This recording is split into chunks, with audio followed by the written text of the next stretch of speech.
GCE Advanced Level Chemistry Practical Series Experiment number 14. Standardization of a solution of thiosulphate ions using potassium iodate and potassium iodide. The aim of this experiment is to provide necessary knowledge to conduct redox titrations. I am sure you are aware of redox reactions, and in this experiment we are focusing on giving you the necessary knowledge on how to conduct a redox titration. Before we move on to this redox titration, let's first identify what primary standard solutions are, or standard solutions are. So the first introduction is given about standard solutions. When a solute is dissolved in a solvent to produce homogeneous mixture, it is known as a solution. Whenever you are dissolving a solute in a solvent to produce a homogeneous mixture, that means a mixture with uniform composition. When you produce a homogeneous mixture, it is known as a solution. When you dissolve a solute in a solvent and produce a homogeneous mixture, it is known as a solution. And this, we have all sorts of solutions. This solution that we are referring to over here, we have all sorts of solutions, students. So our main interest here is standard solutions. What are standard solutions? The solutions prepared with exactly known concentrations are called standard solutions. So what is the most important thing here? We have to know the concentration accurately. So if you have a solution where the concentration of the solution is exactly known, then those solutions are referred to as standard solutions. Then we move on to another definition. We have primary standards.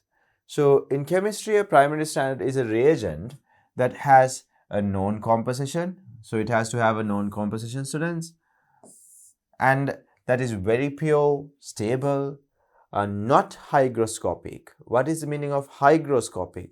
Hygroscopic means the ability a solute or solid has to absorb water from the surrounding. So if, now for example, if you take sodium hydroxide, if you have ever worked with sodium hydroxide solid, you know the solid sodium hydroxide is quite hygroscopic. It absorbs water from the surrounding. When you take the solid sodium hydroxide pellets, it has a dull appearance. But after a while, students, you will notice it absorbs water, and the surface of these sodium hydroxide pellets will appear wet because this absorbs water.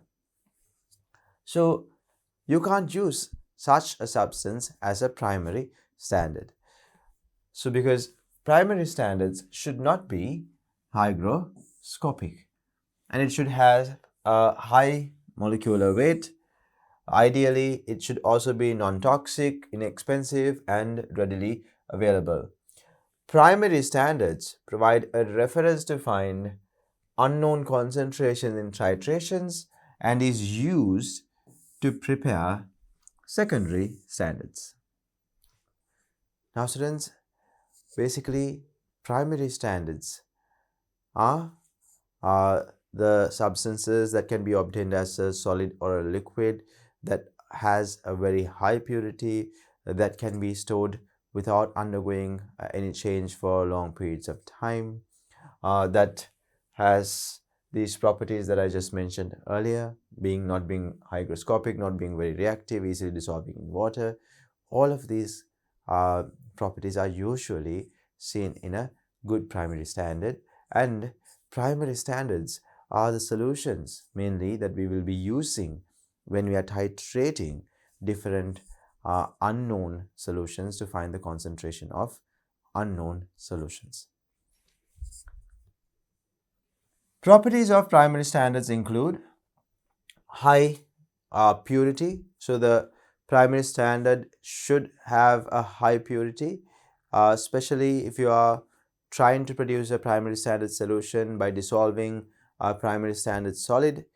At that point, if the solid does not have a high purity, then the solution that you are producing might not have the concentration you are expecting to have. So it should have a high purity, it should be quite stable, you should be able to prepare a solution and store it without having to worry about it undergoing change.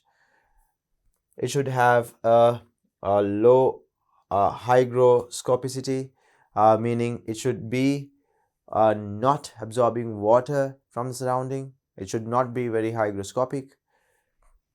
It should have a high molecular mass. So when a primary standard has a high molecular mass, this reduces the errors in mass measurements. Whenever you want to make a primary standard solution, when you are weighing a primary standard, for example, if you take sodium carbonate, so if it has a larger molecular mass, when you're trying to measure a number of moles of different primary standards, even a small number of moles would have a considerable mass.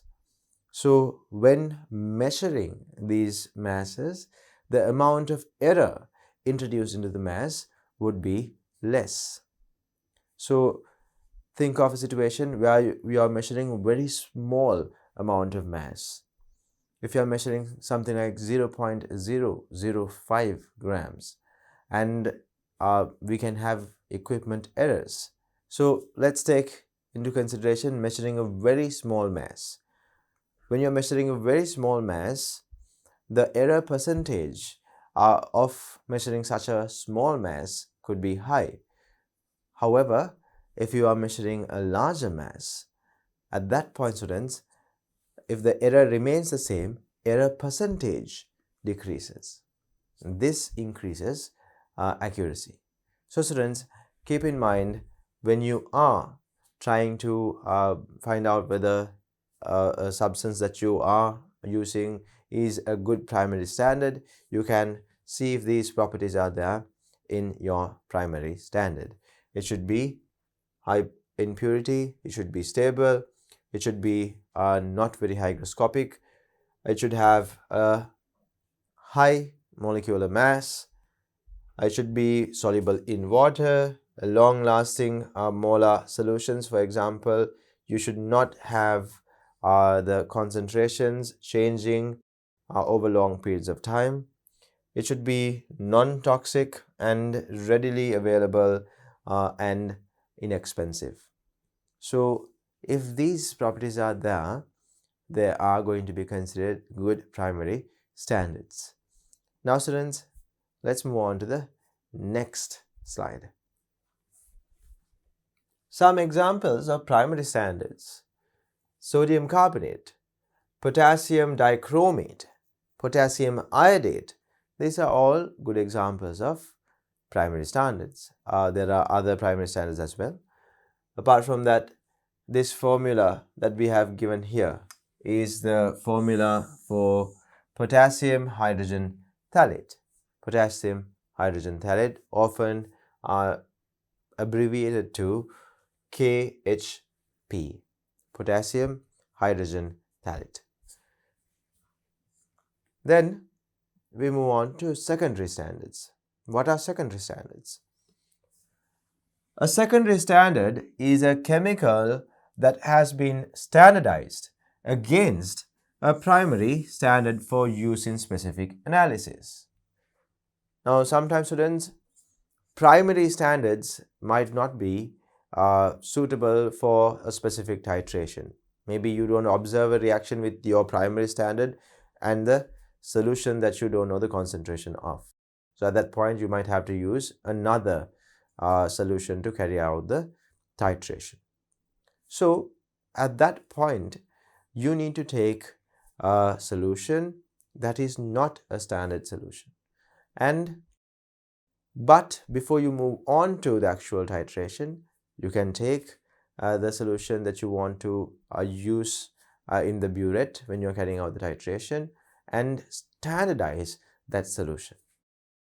So if you standardize a solution, that becomes a secondary standard solution. So usually students, the definition is this: a secondary standard is a chemical that has been standardized against a primary standard for the use of a specific analysis.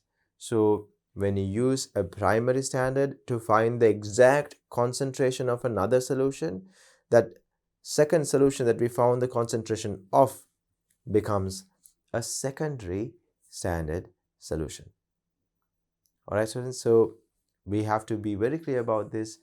A primary standard is used to find the concentration of the secondary standard solution.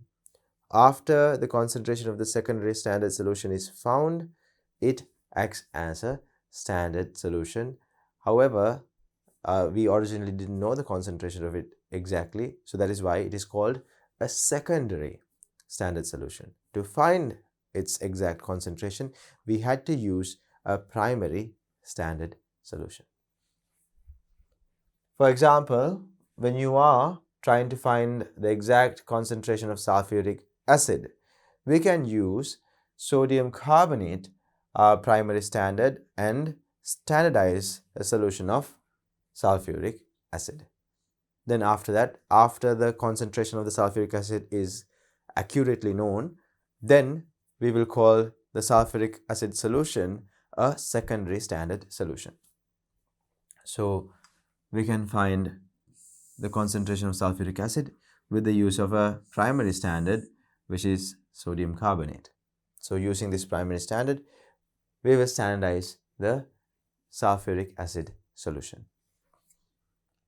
To standardize a sodium sulfate solution, we can use potassium iodate standard solution. So potassium iodate is a primary standard. So we can use potassium iodate to standardize sodium thiosulphate solution. Potassium iodate can be used to standardize sodium thiosulphate solution. So students, this is the main experiment we'll be conducting today. We have a sodium thiosulphate solution, or in other words, you can call it a thiosulphate ion solution, and we are going to standardize it with the use of a potassium iodate solution. So potassium iodate solution is known as a primary standard solution, and we are going to use this primary standard to titrate the sodium thiosulphate solution to produce a secondary standard solution. So this is our primary standard, and after sodium thiosulphate solution is standardized with the use of the primary standard, the sodium thiosulphate solution will become a secondary standard solution. So now let's move on to the next slide. Standardization of sodium thiosulphate solution. Solutions of sodium thiosulphate are conveniently standardized by titration of iodine produced. Titrations of iodine produced when excess of potassium iodide is added to a known volume of acidified potassium iodide solution. Not just any acidified potassium iodide solution, standard potassium iodide solution. So students, what is a reaction that is taking place when we are trying to standardize a sodium thiosulphate solution? So sodium thiosulphate can show a reaction with iodine. So the iodine in a medium can be used to standardize sodium thiosulphate solution. But we use potassium iodate and potassium iodide. There's no iodine in either one of those. However, potassium iodate and potassium iodide, when reacted together in an acidic medium, they will produce iodine. Since we are using a standard solution of potassium iodate, the number of moles of KIO3 or potassium iodate is going to be known. So we would know exactly the number of iodine moles that are going to be produced when we react potassium iodate with excess of potassium iodide. So potassium iodate number of moles are exactly known in the solution, and then we add additional or excess potassium iodide, and when they react it forms iodine, and this produced number of moles of iodine is also going to be known. So when you know the number of moles of iodine that is produced when you are reacting iodine with sodium thiosulfate, you can actually find out the number of moles of sodium thiosulfate that was present in a specific volume of sodium thiosulfate as we are carrying out a titration. So usually this is the method that we use to titrate or use to find out the concentration of sodium thiosulfate, and the reaction that we observe is given here. So we have iodate ions, IO3 1 minus ions reacting with I minus ions, or also known as iodide ions. Those two will react in the presence of an acid and will turn into iodine. So I minus or iodide ions will get oxidized to form iodine, and iodate will get reduced to form iodine. So iodate ions, IO3 1 minus ions, are acting as an oxidizing agent. So this is acting as an oxidizing agent, while I minus ions are undergoing an oxidation. So I minus ions are oxidized to I2 by the oxidizing agent IO3 1 minus. So students, IO3 1 minus will act as a oxidizing agent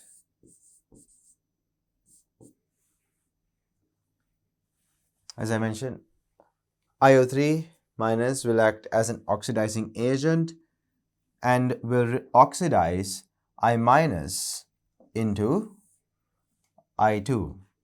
And as you may know students, when oxidizing agents are oxidizing others, they themselves undergo a reduction. So IO3 minus turns into I2 and reduce or get reduced themselves. So IO3 minus reduced to form I2 while oxidizing I minus into I2.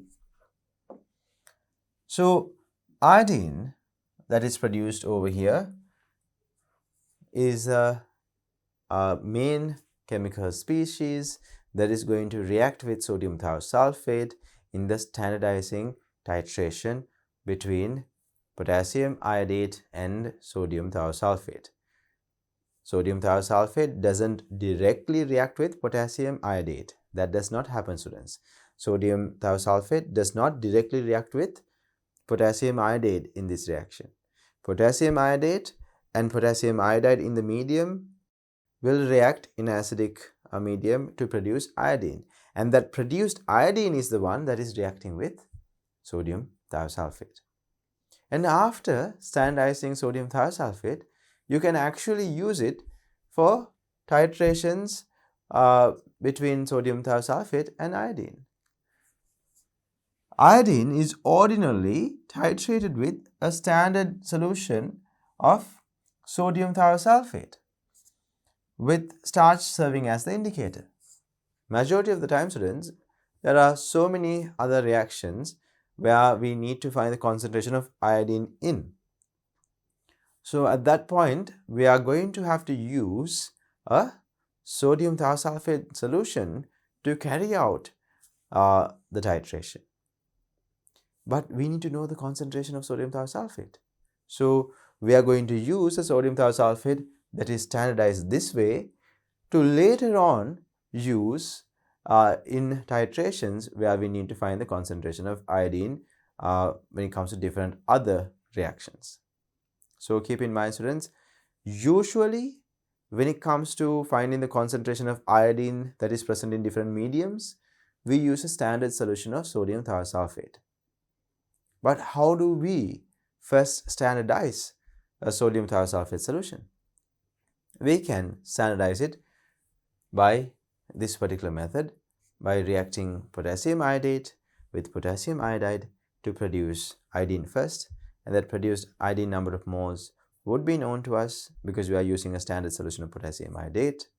And then using that piece of information, we can find the concentration of sodium thiosulfate after carrying out a titration. Sodium thiosulfate contains the thiosulfate ion, and it will react with iodine to produce tetrathionate. This S4O6 to minus ion is known as the tetrathionate ion. Apart from the tetrathionate ion, iodine will get reduced to form iodide ions. So iodine gets reduced to form iodide, and sodium thiosulfate or thiosulfate ion will get oxidized to form tetrathionate. So students, this is the reaction that is happening between iodine and thiosulfate ions. Since the concentration of standard potassium iodate solution is known to us, the amount of iodine can be calculated.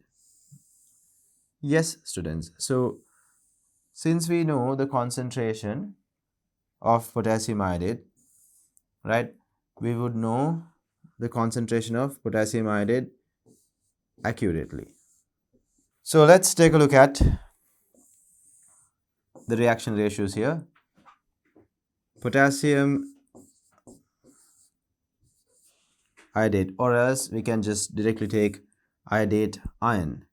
Iodate ion to iodine molecule ratio is 1:3, and we can observe that in this reaction over here.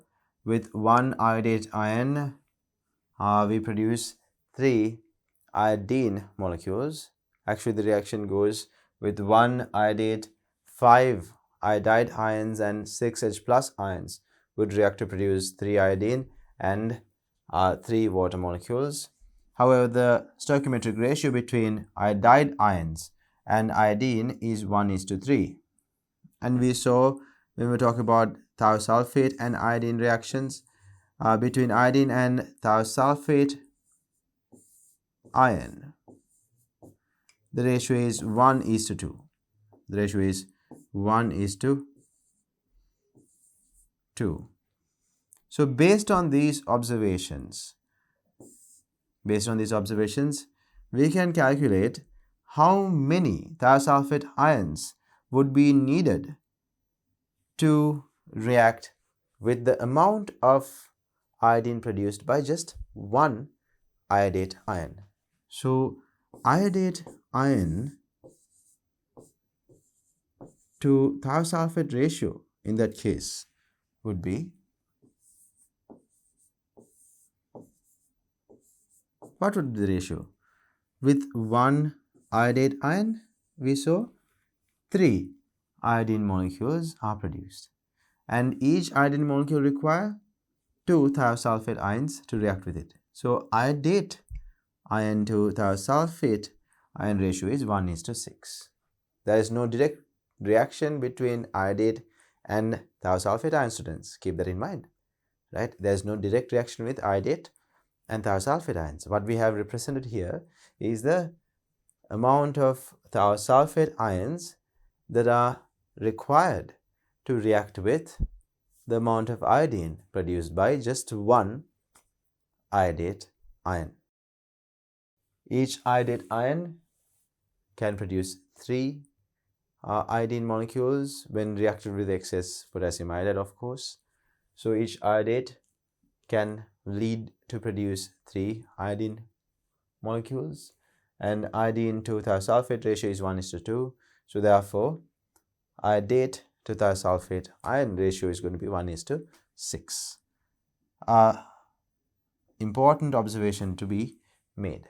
So after that, we can move on to the next slide.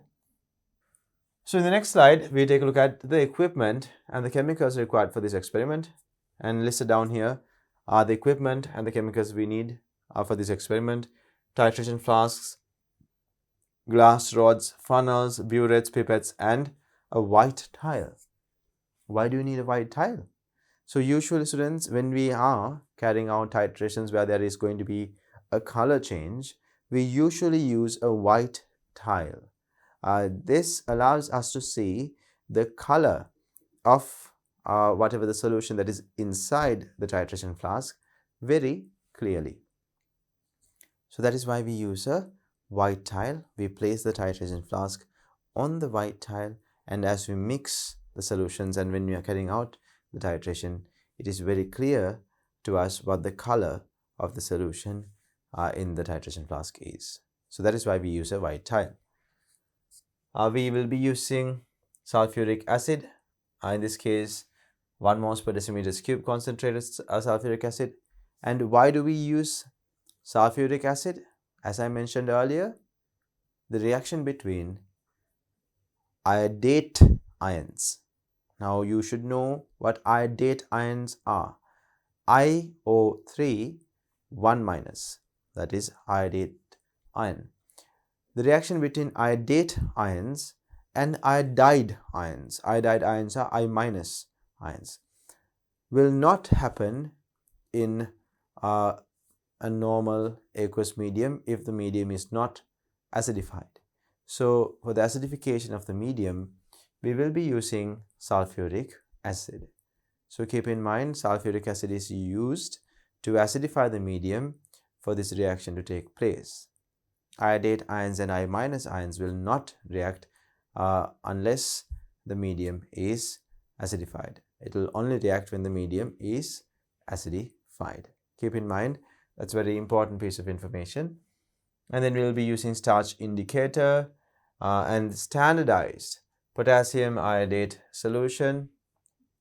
Potassium iodide solution with a rough concentration of about 0.5 moles per decimeter cube, and the potassium iodide solution is prepared to a concentration of 0.02 moles per decimeter cube, and sodium thiosulphate solution approximately having a concentration of somewhere around 0.5 moles per decimeter cube. We are not very sure about this concentration.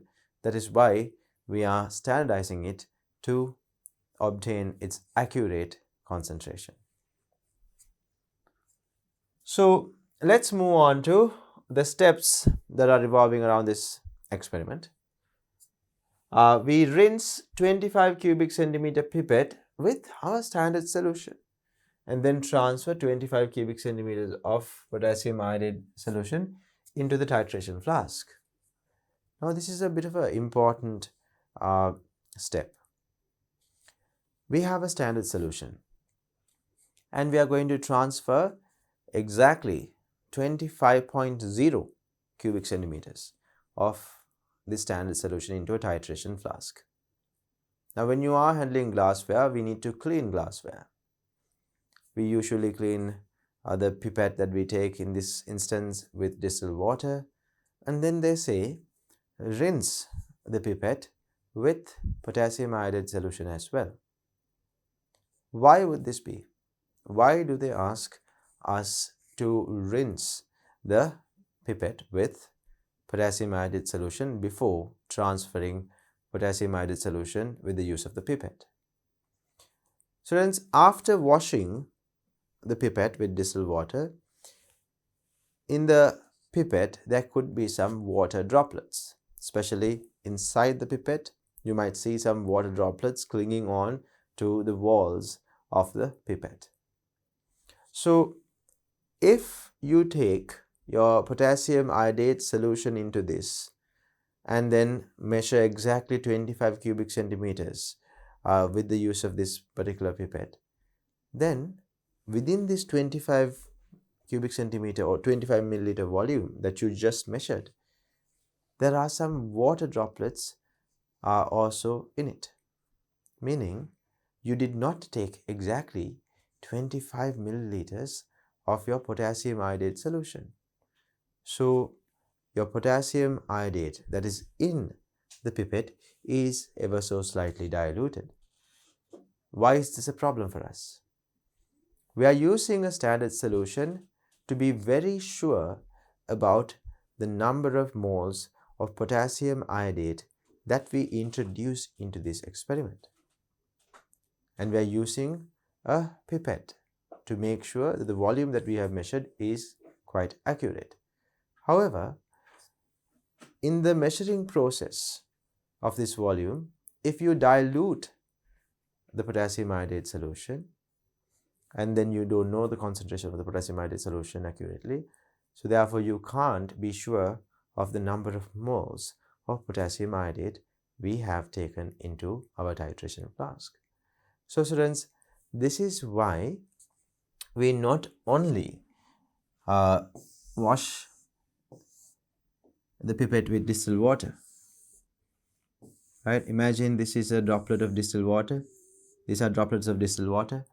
And when we take potassium iodate into this, these droplets will contribute to the overall volume of the solution that we are measuring, and it will dilute the potassium iodate solution. So this is just water.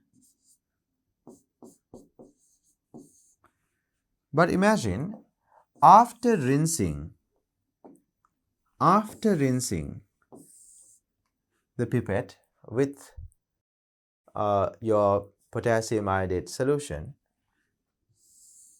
imagine there are a few droplets of potassium iodate now clinging on to after rinsing the pipette with potassium iodate. Also, you will see some droplets within the pipette, right? So after rinsing the pipette with potassium iodate, you would observe there are some droplets of the solution clinging on to the walls of the pipette. Is this going to dilute? Is this going to dilute our potassium iodate solution? The answer would be no. After rinsing the pipette with potassium iodate solution, these droplets that are clinging on to the pipette are not just water droplets. They are potassium iodate solution droplets. So these droplets have the same concentrations as the stock potassium iodate solution. So the concentration of these droplets are going to be the same as the concentration of your potassium iodate solution. So if these droplets are there and you withdraw your 25 milliliters of potassium iodate and then finally measure your final volume, that is not going to be a problem because these droplets are not going to dilute your solution. They are not going to dilute your solution because the concentration of each of these droplets are the same as the concentration of your potassium iodate solution. So that is why we usually rinse the pipette twice with potassium iodate solution or whatever the solution that you take into the pipette. You wash it with distilled water first and then you rinse it with whatever the solution you are planning on taking into the pipette. This process is repeated whenever you are using a burette as well, right? So whenever you are using a burette, you wash it with distilled water and then you rinse it with whatever the solution you are planning on taking into the burette. However, students, we don't say anything about the titration flask, right? We don't say that we have to rinse the titration flask with distilled water, or actually we don't necessarily mention here that we have to rinse it with the potassium iodate solution. Why is that? So this is like two ends of the same spectrum. So when it comes to the pipette, we need to be sure we measure the correct volume of the solution in the correct concentration. If there are water droplets, the concentration will be decreased and it will be diluted. So therefore, the number of moles within that volume is going to be decreased. However, when it comes to talking about a titration flask, when you accurately measure the volume of potassium iodide using a pipette, and when you translate into the titration flask, the number of moles that you need to take into the pipette is already there. All that you have to do is release it into the titration flask. So when it comes to titration flask, you don't need to rinse it with your potassium iodide solution. Why? Because if you had rinsed it with your potassium iodide solution, you are introducing an error. Imagine this is your titration flask, and imagine you have rinsed it with potassium iodide, and there are some potassium iodide solution droplets here.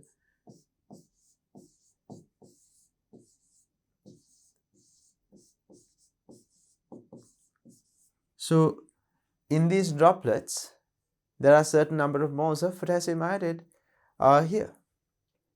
So the number of moles of potassium iodide is going to change if you rinse the titration flask with potassium iodide.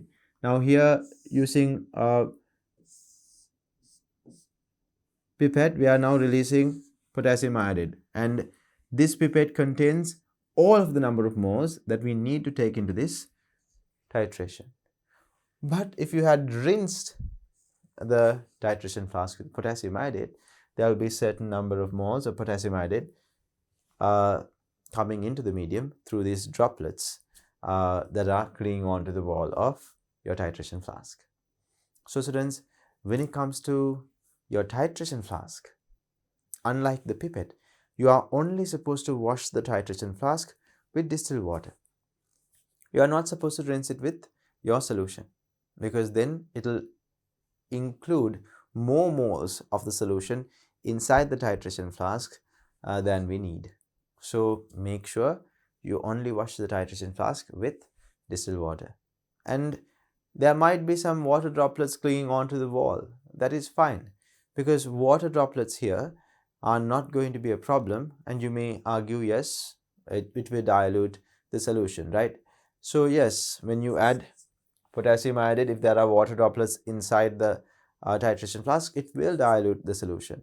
But it does not matter, because what we are keeping in mind is the number of moles that we took into the titration flask when we measured a specific volume with the use of a pipette. So if the pipette reading is 25 milliliters and you release it into the titration flask, we are only going to calculate the number of moles of potassium iodide that was present in that 25 milliliters that we measured into the pipette, right? So there is a certain number of moles of potassium iodide that is present in 25 milliliters of potassium iodide, and that number of moles will be entering into this titration flask.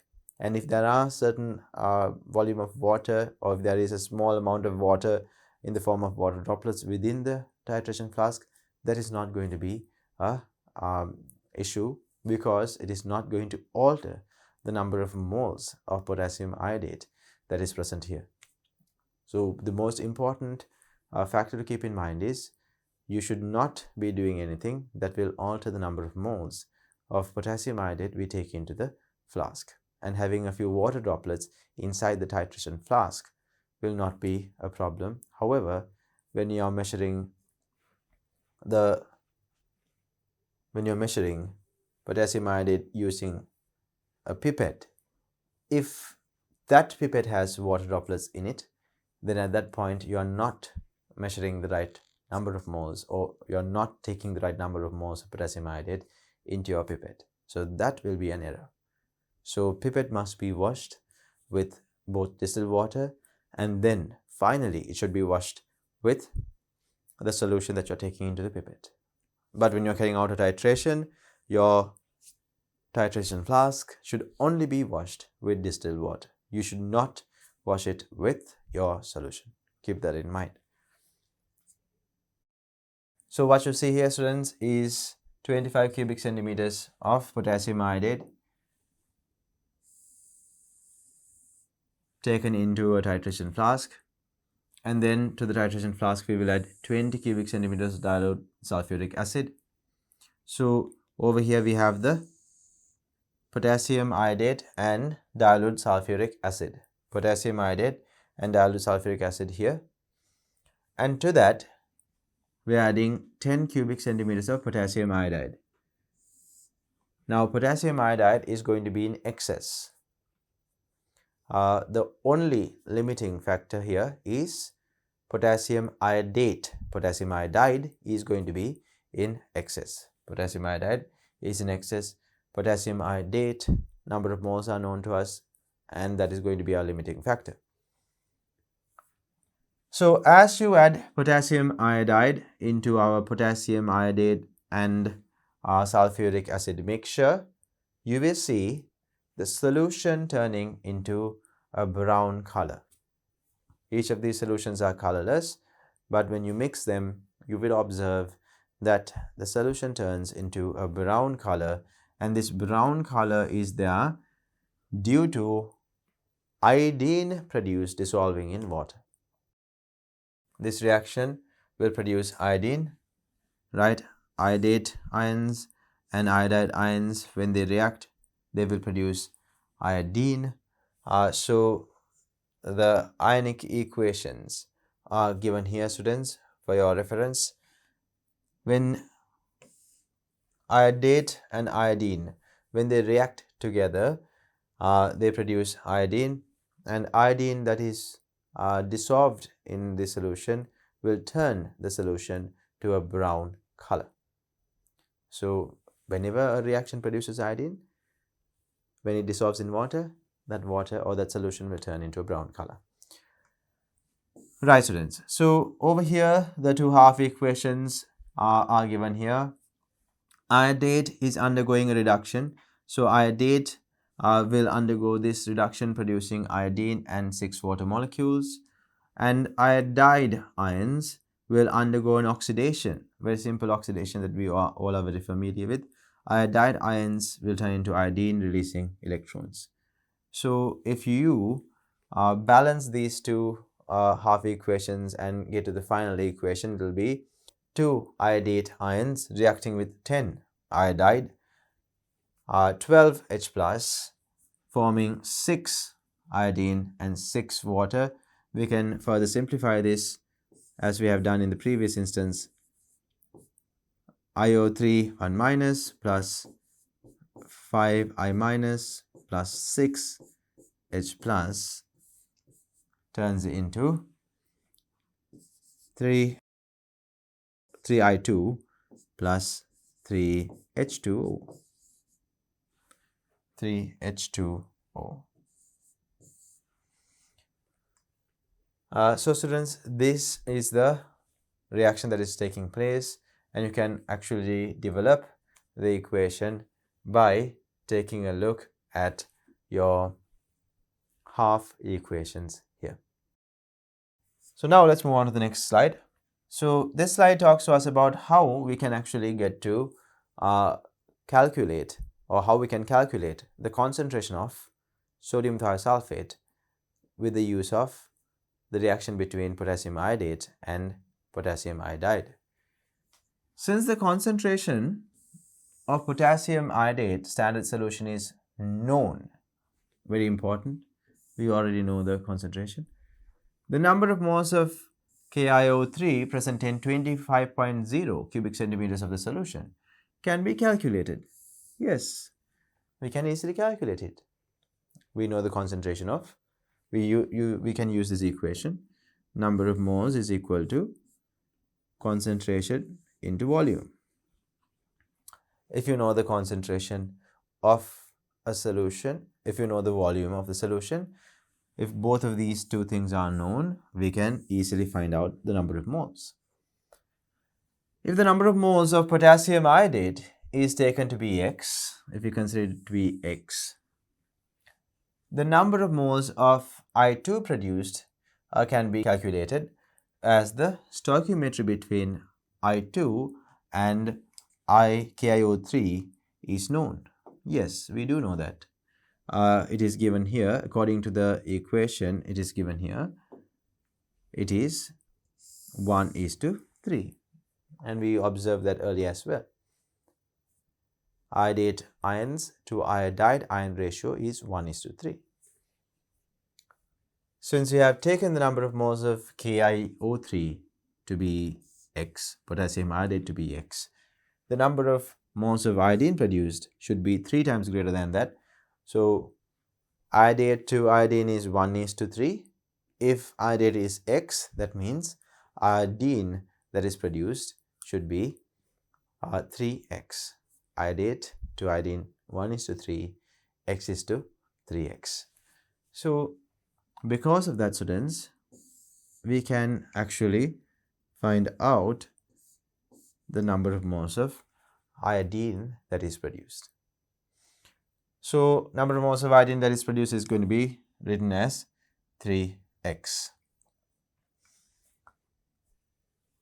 The solution turns brown. Now this is very important note. Some students tend to forget this. The solution turns brown as the I2 produced dissolves in aqueous medium. So whenever I2 is dissolved in water, the solution formed is going to be brown in color. Then rinse the burette with sodium thiosulphate solution filled up to the mark. Now I mentioned earlier as well, whenever you are trying to measure a volume very accurately, that type of volumetric glassware should be washed with your distilled water and whatever the solution that you take into those volumetric equipment. Very important, right? So when you are trying to measure a volume, of a specific solution, you have to first wash that equipment with distilled water, and then it has to be washed with your solution. Now we first rinse with distilled water, then you have to rinse the burette with your sodium thiosulphate solution, and then fill it to the 0 mark. Place the titration flask on a white porcelain tile and slowly add sodium thiosulphate solution until the color of the contents in the titration flask is pale yellow. So yes, we will place a white porcelain, and on top of it we'll place our titration flask. The solution in the titration flask is going to be brown in color. This is due to the iodine present in the titration flask. And as we titrate it against sodium thiosulphate, iodine and thiosulphate ions will react. So therefore the iodine concentration will gradually decrease. And as the iodine concentration gradually decreases, the brown color present in the medium will also gradually decrease. So students, when you are carrying out this titration, to determine the end point, we need to use an indicator. Just observing this yellow color disappear is not going to be sufficient to obtain the end point of this titration. So we use starch indicator. Starch indicator actually is used because starch and iodine together will form a complex that is blue in color. And even at very low iodine concentrations close to about 10 to the power minus 5 moles per decimeter cube concentration, even can produce blue color complex with starch. So students, starch and iodine, when they are added together, especially when the iodine concentration is low, when you add starch to iodine, it will form a starch iodine complex that is going to appear blue in color. However, when you are titrating this blue color complex, iodine will get released from the complex and will react with sodium thiosulphate. And when iodine starch complex breaks to release iodine, the blue color will gradually disappear.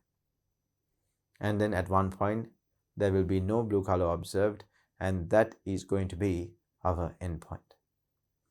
However, students, you may ask, why don't we add starch in the beginning of this titration. Why do we have to wait until iodine concentration is sufficiently decreased to produce a yellow color in the medium?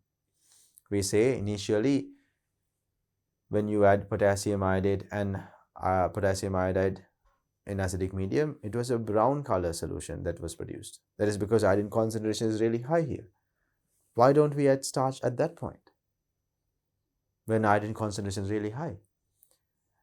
Iodine and starch, when iodine concentration is really high, forms a complex, a blue-black color complex, which is insoluble in water. It produces this blue-black color complex that will not release the iodine that is within the complex. So at this point, students, you will not be able to carry out the titration and determine the number of moles of iodine that is actually present in the medium, because some iodine will still cling to the starch iodine complex, and this will not result in an accurate titration. So we only add starch when the iodine concentrations are quite low. At this point, students, the complex that is getting formed is capable of releasing the iodine that is present in the complex. So when iodine concentration is low, when you add starch, the starch iodine complex that is formed is capable of releasing the iodine again back into the medium to react with sodium thiosulphate. But when you add starch, when the iodine concentration is really high, the complex that is formed will not release iodine. So this is the reason why we do not add a starch indicator at the beginning of the titration. We wait until the color of the solution appears pale yellow. Then we will add our starch indicator, and after that we will carry out the titration until we observe a colorless endpoint. So the observation is given over here. When we are carrying out the titration, at one point the brown color solution we started with will turn into a pale yellow color like so. At this instance, the iodine concentration present in the medium will be low, and to this iodine solution we can add starch solution or starch indicator. We add a few drops of starch indicator, you will see that in this entire solution will turn into a blue color. And this is a very prominent visible blue color, and we are going to be titrating this solution until the blue color completely disappears. And you can see over here, after the addition of the starch indicator, we have iodine and starch together producing this deep blue color, and you will titrate the solution until this blue color completely disappears to produce a colorless solution. As soon as you produce a colorless solution, you will stop the titration because we have obtained our endpoint, and we'll take the burette reading and calculate our titer volume.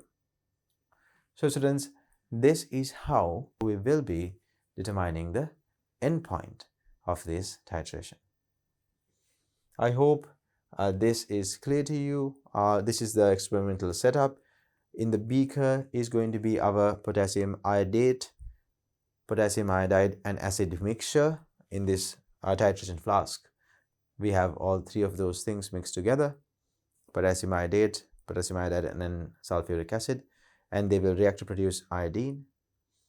And in the burette we have our sodium thiosulphate solution, and when we add sodium thiosulphate, it will react with the iodine in the titration flask, and when the solution in the titration flask appears pale yellow in color, that means when the iodine concentration has substantially gone down, we add our starch indicator. And we will be observing this blue color as soon as you add the starch indicator, and we are carrying out the titration until the starch indicator or this blue color completely disappears. And we will usually repeat this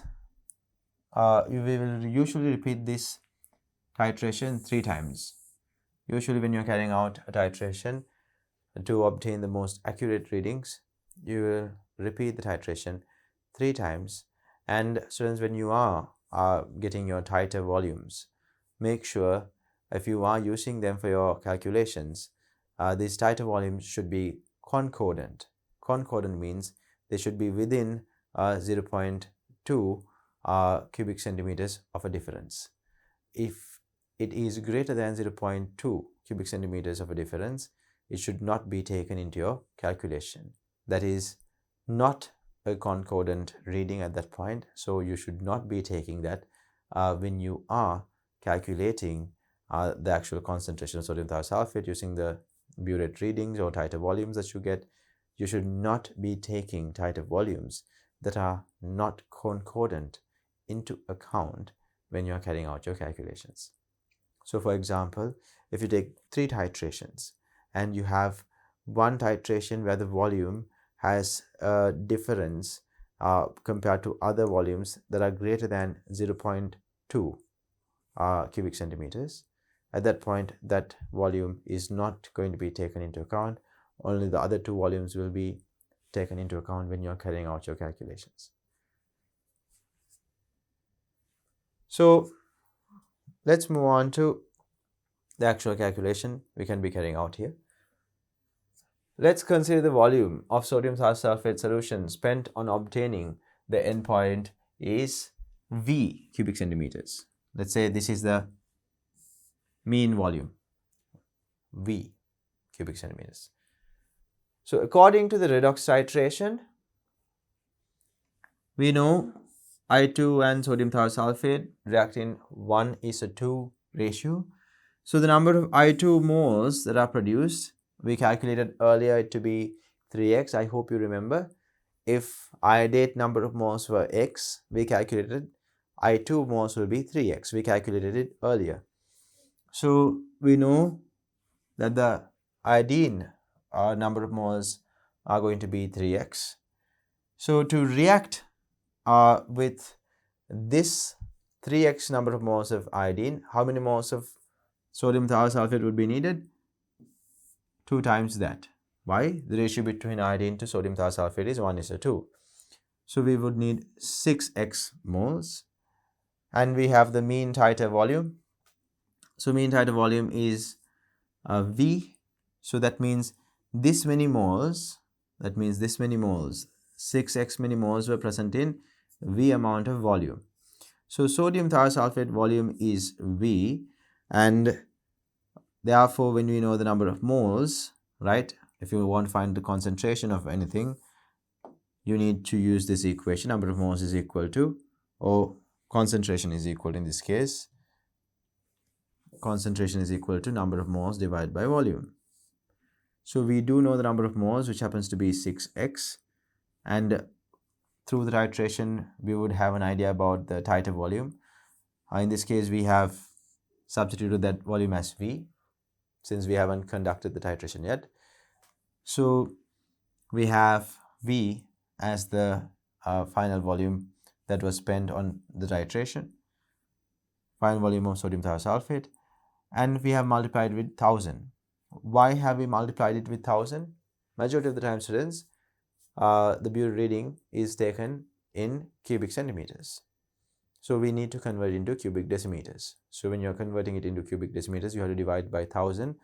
And when the denominator value is divided by 1000, it can be indicated as a multiplication over here.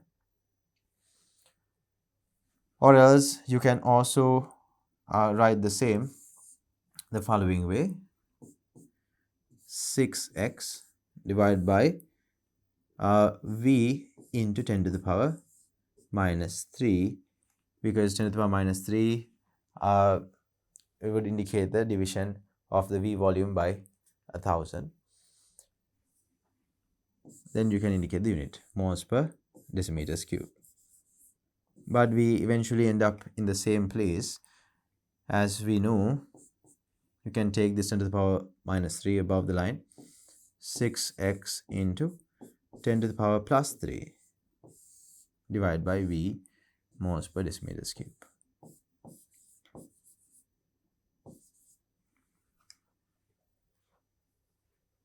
So students, this is how you can actually calculate the concentration of sodium thiosulfate solution. So now we can move on to the lab and actually conduct this experiment, because we have now developed an idea of how we are going to calculate the concentration of sodium thiosulfate. So after realizing what is actually taking place in this experiment, it is now time for us to move into the lab and conduct this experiment. So let's move on to the lab. GCE Advanced Level Chemistry Practical number 14. Standardization of solution of thiosulfate ions with the use of acidified standard potassium iodate and potassium iodide solution. In this practical, we aim to give you the necessary knowledge to conduct a redox titration. Apart from that, we will be focusing on preparing different types of standard solutions with the help of a volumetric flask and an analytical balance. Afterwards, we will also look at how we can prepare a starch solution.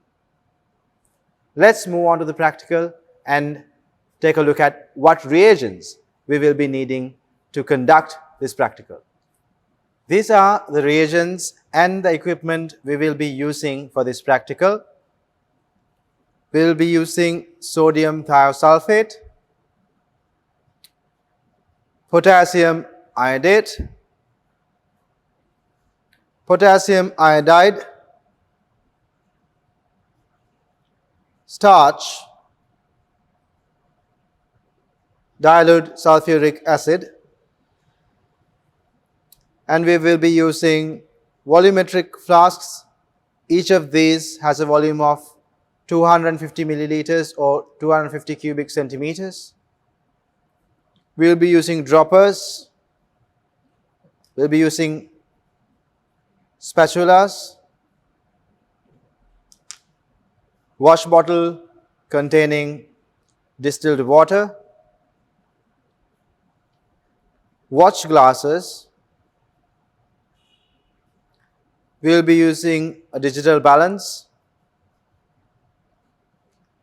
pipette with the pipette filler. We will be using burette and a burette stand or retort stand. We will be using measuring cylinders, titration flasks, beakers, stirring rods, a funnel, spirit burner, tripod, and wire mesh. Using this equipment, we will be preparing standard solutions and then carrying out the titrations in this practical. Let's move on to preparing a standard solution. In this practical, we will be needing 0.02 moles per decimeters cube potassium iodate solution. This has to be a standard solution, so we have to prepare this solution very carefully. So to prepare this solution, we know the concentration, which is 0.02 moles per decimeters cube, and here we have a volumetric flask that has a volume of 250 milliliters or 250 centimeters cube. So we can do a calculation as to how many moles of potassium iodate should be present in this medium to prepare a solution of 0.02 moles per decimeters cube concentration. After figuring out the number of moles, we can move on to calculating the mass of the potassium iodate solid we should measure. We know after carrying out the calculation that we should measure 1.07 grams of potassium iodate. In order to measure this accurately, we will be using a digital balance like this and a watch glass. So I will place the watch glass on the balance like so. And then I will use the TIA function that is present in the balance to get reading of 0 on the digital balance. Afterwards, we will take potassium iodate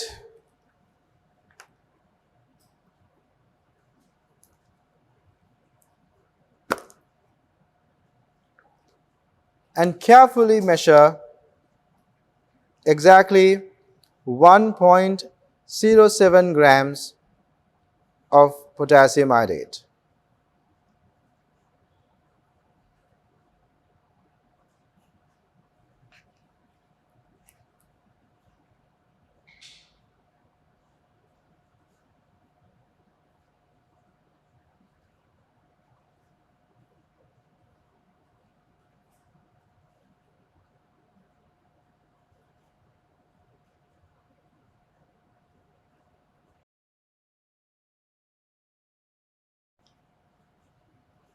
As you can see, we have measured exactly 1.07 grams of potassium iodate. Now that we have measured exactly the amount that we need, we will be keeping the balance aside and we will only be using the measured amount of potassium iodate. We'll keep this balance aside for the time being. And now we have to carefully transfer all of this solid onto our volumetric flask. Like in the previous practicals we have done, we have to transfer this solid with the use of distilled water. So you have a wash bottle over here, and using the wash bottle we will add some distilled water onto this solid so that the solid gets washed into the volumetric flask. This is how we can ensure that all of the solid that we have measured get properly transferred onto our volumetric flask.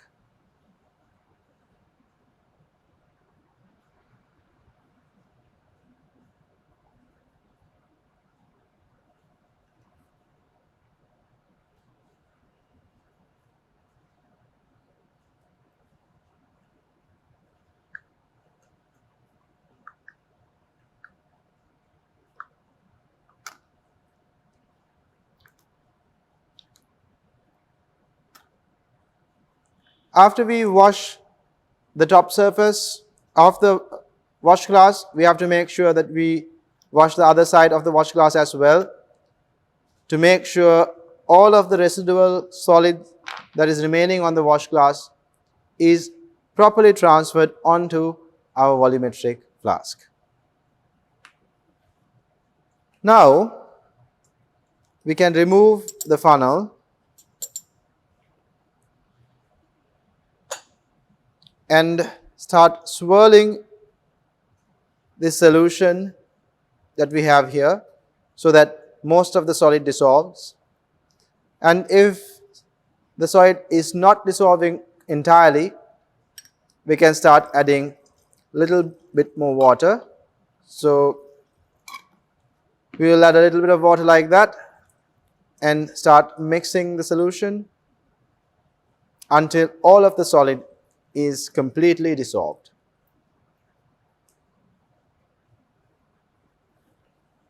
There is still more to dissolve, so we will add a little bit more water.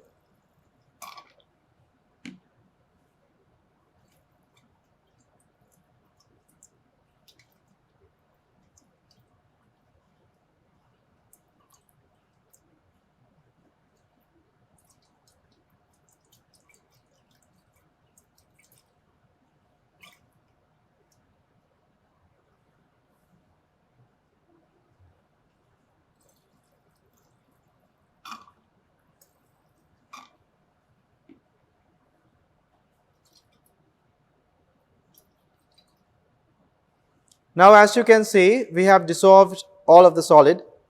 Now we have to carefully add water up to the calibration mark of the volumetric flask. We can start adding water uh, closer to the calibration mark with the help of our wash bottle. But afterwards, when we are nearing the calibration mark, we have to switch to a dropper. Otherwise, without you expecting it, you might add water over calibration mark. At that point, you will not be preparing uh, the expected concentrated standard solution. So then you'll have to discard the solution that you have here if you add water above the line of the volumetric flask. So now we have some distilled water over here. I'll be using a dropper to very carefully add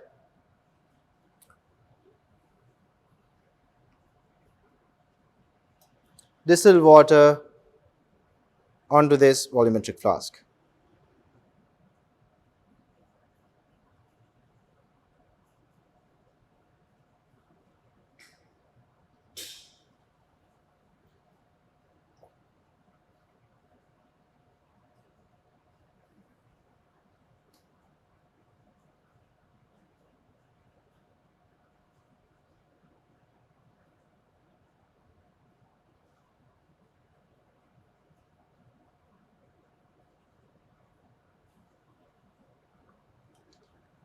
We have added exactly the right amount of water.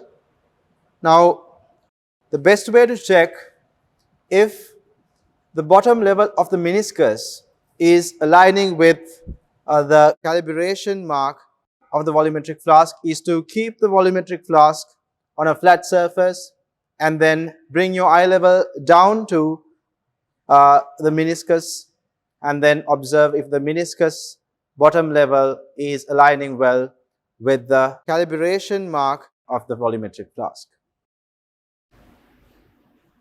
I can see that we need to add one more drop for it to align perfectly with the calibration mark. So let's go ahead and do that. Now, calibration mark and the bottom level of the meniscus is perfectly aligning with one another. This means we have added the right amount of water. Now we can go on ahead and close this volumetric flask tightly with the glass topper that is provided with it, and then mix it by turning it upside down. We can do this a couple of times to ensure that the solution is mixed really well to produce a homogeneous potassium iodide solution.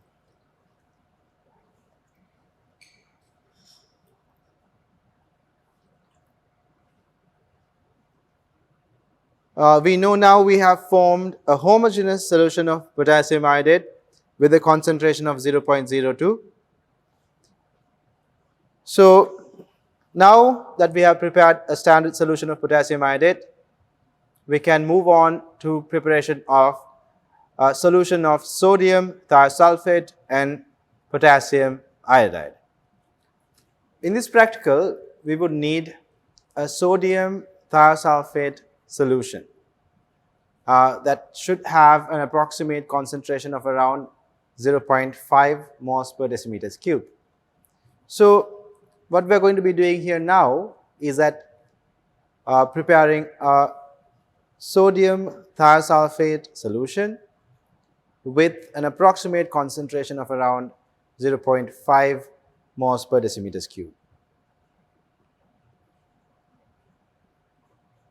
So in order to make that solution, we have to measure 19.76 grams of sodium thiosulphate.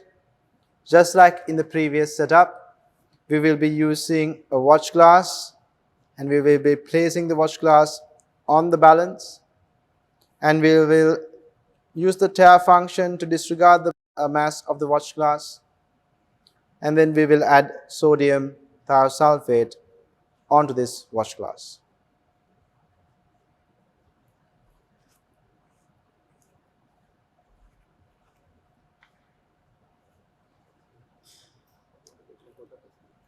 We will be adding 19.76 grams of sodium thiosulphate.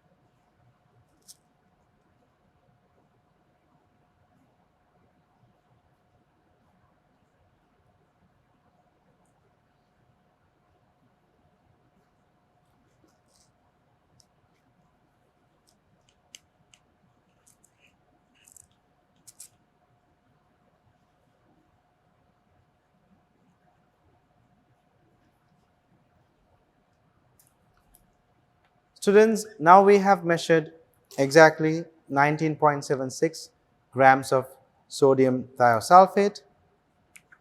Now, all that is left for us to do is to transfer this amount of solid onto our volumetric flask. We no longer would need the analytical balance here, so we will now remove it from here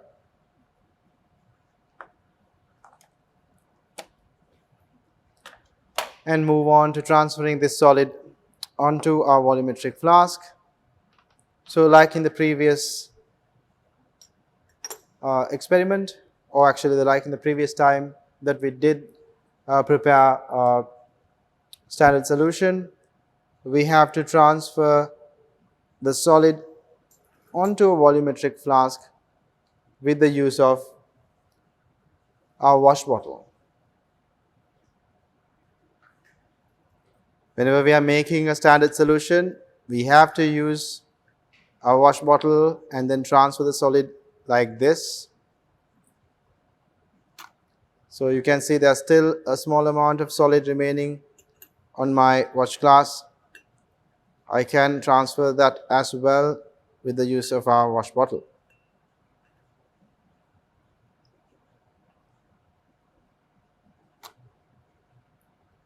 After the top side of the watch glass is washed, we can turn it around to make sure all the residual amounts, we can turn it around and wash the bottom bits of the wash glass as well.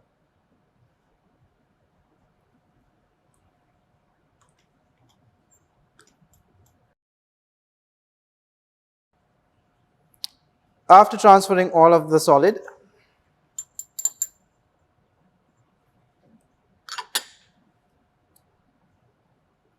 we can start swirling around the liquid a little bit like so, and then we'll try to add more water and dissolve this solid completely.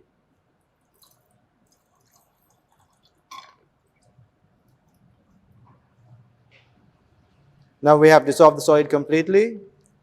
We'll continue to add water up until the calibration line of the volumetric flask.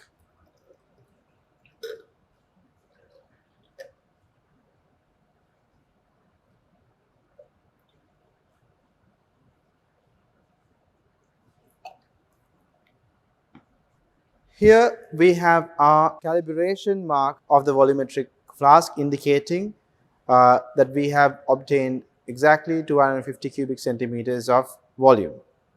So right now my solution level is over here. I need to make sure that I add water up until this calibration mark. So since it could be quite tricky to add water with the help of the wash bottle at this moment, we will be using a dropper which gives me a little bit more control when it comes to adding water.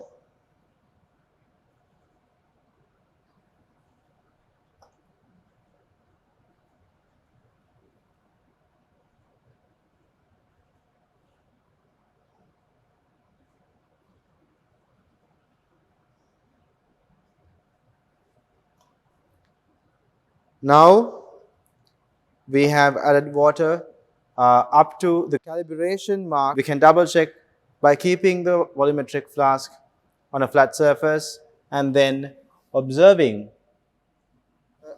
calibration mark and the meniscus, whether they are aligning with each other.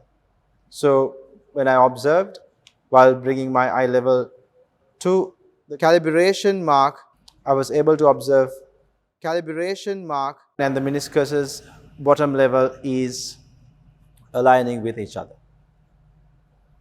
This means we have now prepared a solution that has concentration of 0.5 moles per decimeters cube sodium thiosulphate. To further make sure that everything is mixed homogeneously, we can put the stopper on and place the stopper like so, and then like in the previous experiment, we can mix the solution really well by shaking it like this.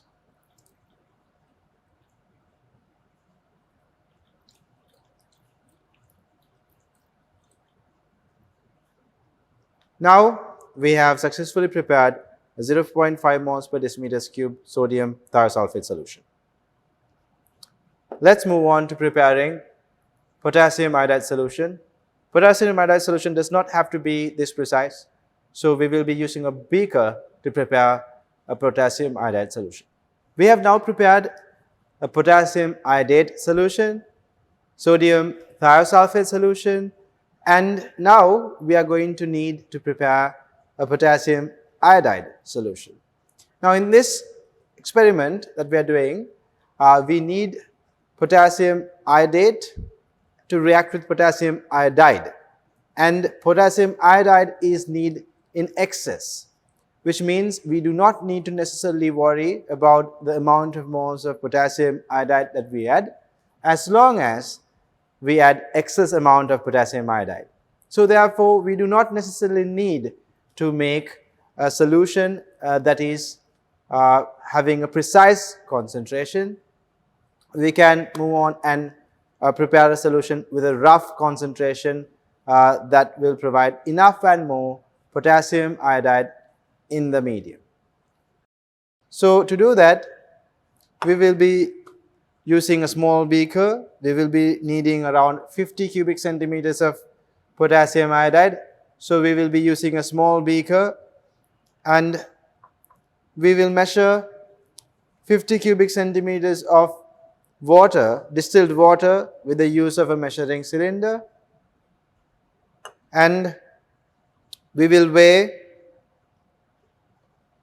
4.15 grams of potassium iodide onto this watch glass and then transfer it directly into the beaker and make a solution there. We do not need to use a volumetric flask for this. So let's go on ahead and do that. We will place the watch glass over here and we will tare the mass of the watch glass, and then now we have balance that is reading 0, and we will add potassium iodide onto this watch glass. So we will be using potassium iodide. We have to measure exactly 4.15 grams of potassium iodide.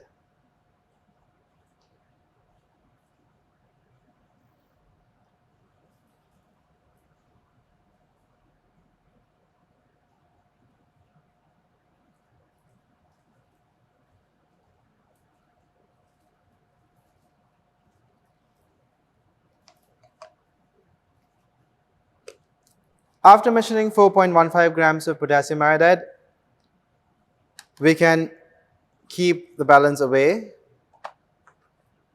We will store the balance away for the time being, and we will take a beaker and transfer this solid onto the beaker.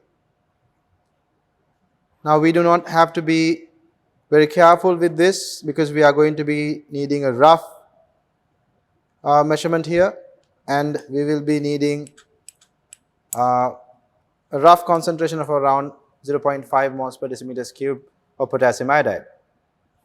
So after transferring all of the solid onto the beaker, we can take a volumetric flask like this and add distilled water onto this volumetric flask.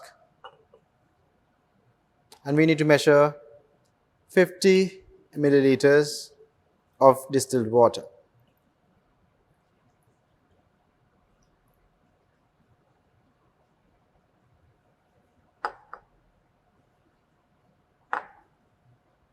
I have taken 50 milliliters of water here.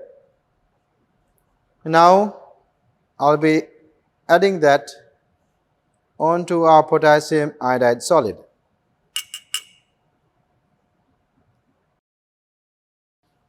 With the help of a stirring rod, I will stir it to produce a homogeneous solution.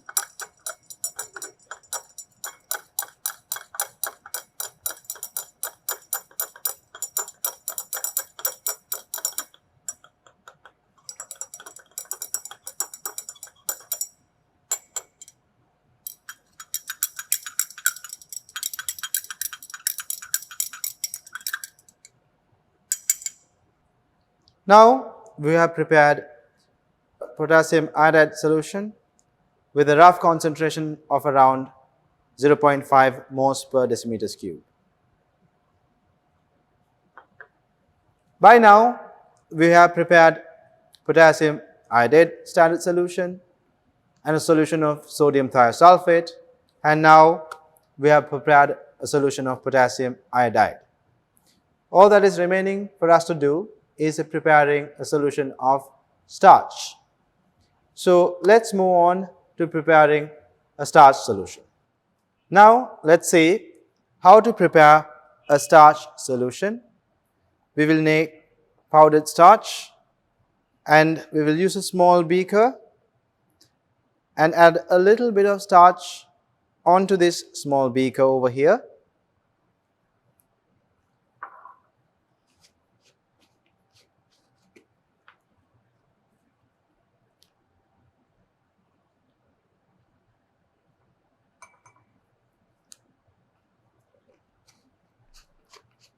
After adding a little bit of starch onto our beaker, let's add some water and try to dissolve much of the starch as possible.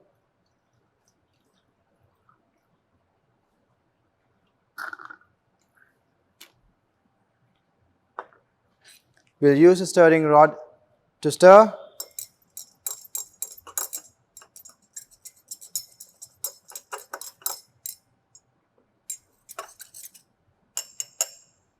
And let's heat this up to dissolve as much of the starch as possible.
Now we have heated our starch solution. As you can see, our starch solution is no longer cloudy. It is a clear solution now. When you are preparing a starch solution, if you see a lot of starch particles collected at the bottom, you will have to filter it and obtain a clear solution. However, in the solution that we prepared, there's no such particles remaining, which means all of the starch that I added has dissolved in the water that we have added here. So now we can move on to our practicals where this starch solution will serve as an indicator. Let's move on to our titrations. To start our practical, we need to fill our burette first, and then we need to make a solution into our titration flask to carry out the titration. So first of all, let's see how we can fill our burette. When it comes to filling a burette with solution, first we have to wash the burette. So when you're washing an equipment like a burette or a pipette, we will wash it twice. First, we will wash this equipment with distilled water to remove any impurities from any previous experiment. And then, after washing it with distilled water, we will remove that distilled water from the burette, and we will add whatever the solution that we are going to store in this burette, and we will wash the burette with that solution. So the second washing is done with the solution that we are going to store in the burette.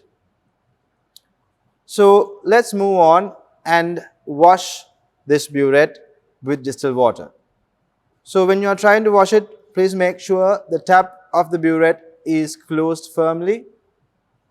And then we will use a wash bottle and add some distilled water to the burette.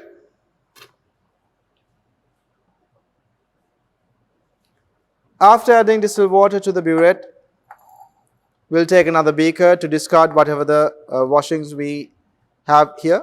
So we will open the burette tap rapidly, allowing some water to run through so that the tip of the burette is also cleaned. Afterwards, we will take the burette and bring it to a horizontal position like this so that the distilled water spreads throughout the interior walls of the burette.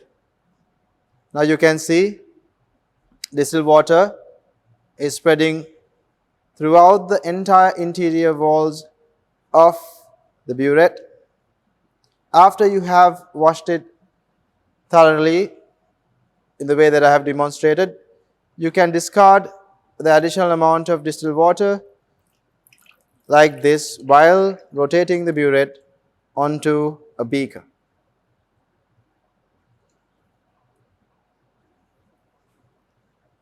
We'll open the tap and let go of the remaining amount of water that was present on the tip of the burette.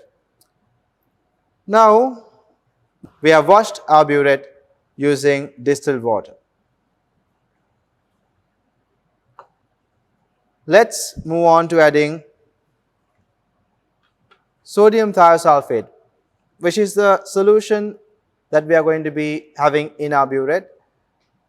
So we will use sodium thiosulphate and wash the burette with the use of that solution. Let's take a small amount of sodium thiosulphate onto a beaker. We have the sodium thiosulphate solution that we prepared earlier. We'll transfer a small amount onto this small beaker here.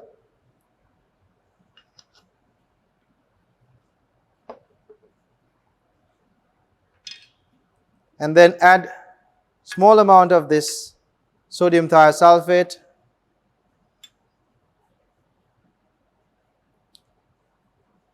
into our burette.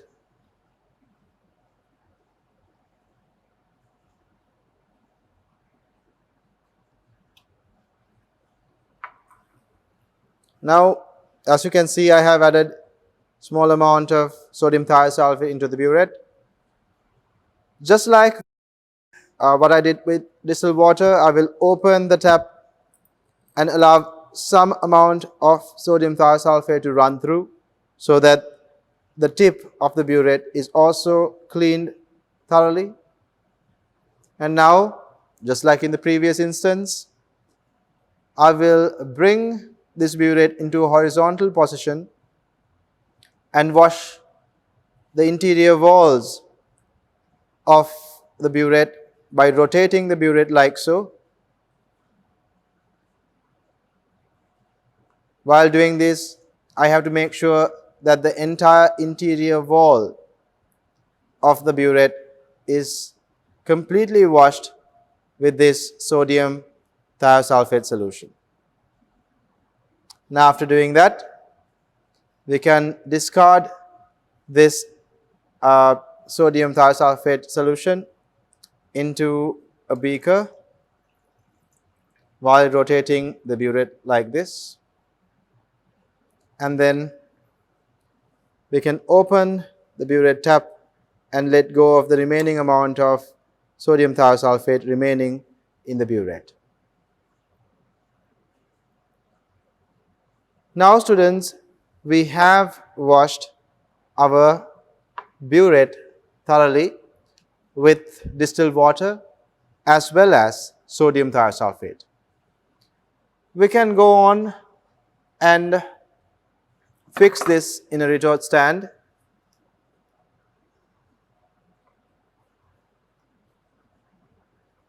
Like this.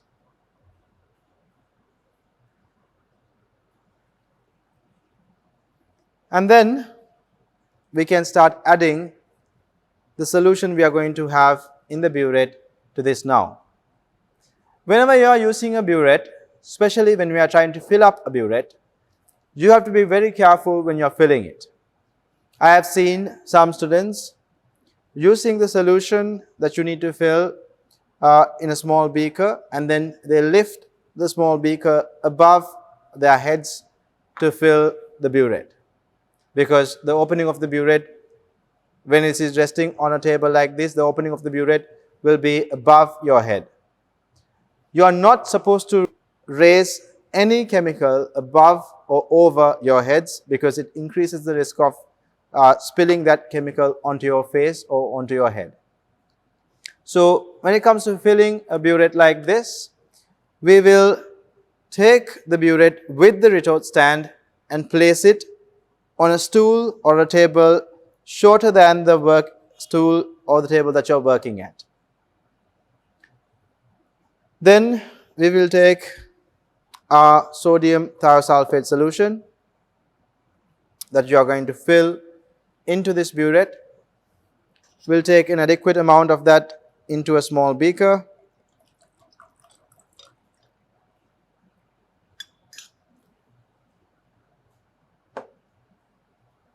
And we will use a small funnel like this. And after making sure the tap of the beaker is completely closed, we can start adding sodium thiosulphate solution into this burette.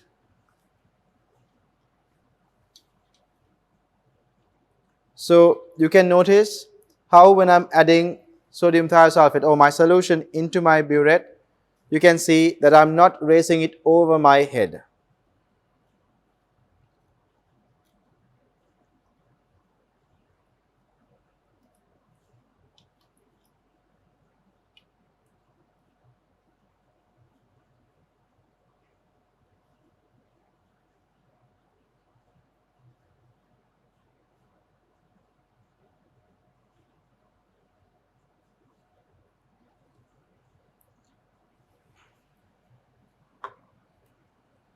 Now we have filled the burette. Now you can see I have filled the burette over the zero line. So let me take this burette over here, and let's place a small beaker underneath the burette.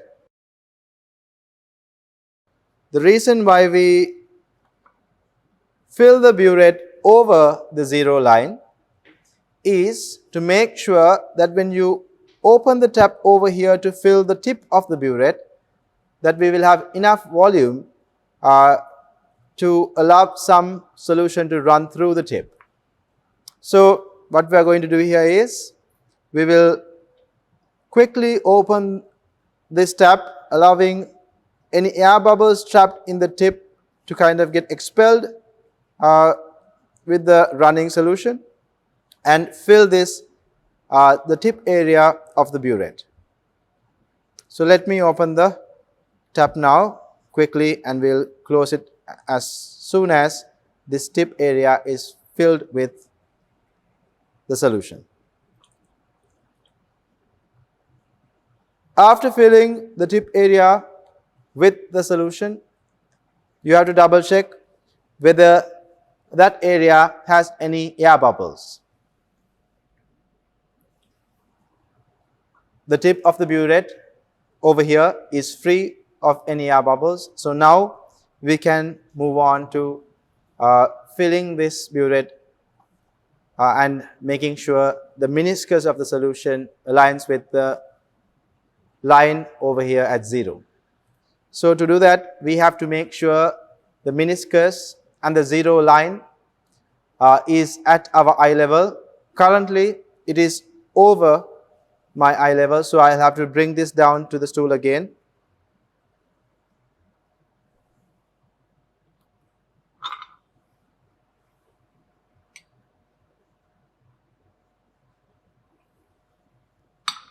And now I will open the tap and allow some solution to run through and bring the meniscus of this burette onto the 0 line.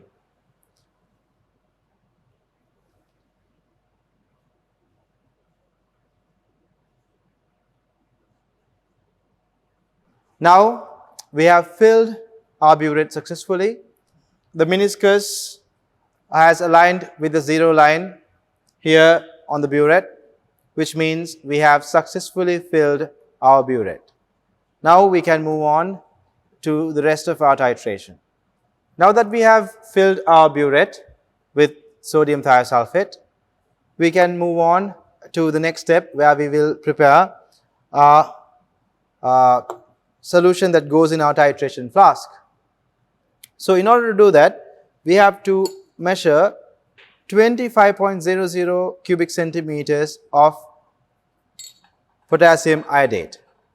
So since we need to measure it with high level of accuracy, we will be using a pipette. So this pipette is calibrated to measure 25.00 milliliters of any solution.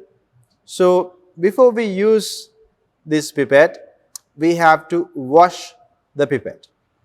So let's take distilled water. Now the washing process of the pipette is also very similar to the washing process of our burette.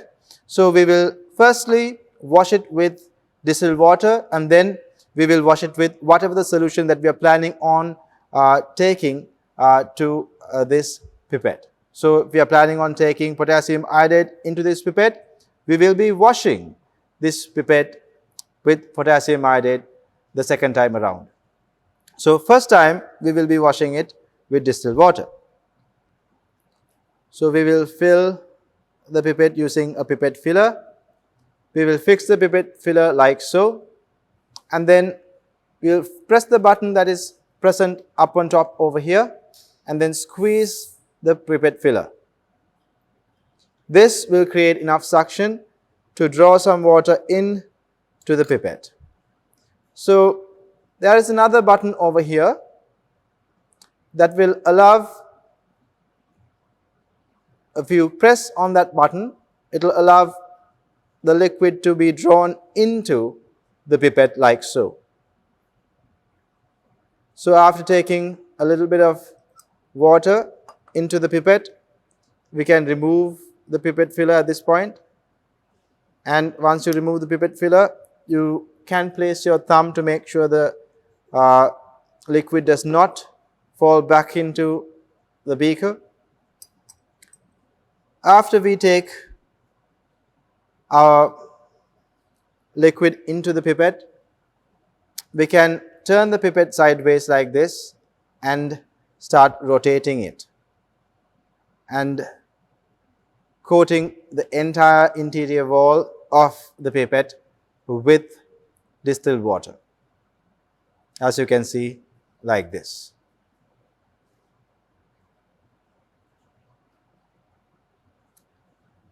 After washing it for a while, you can discard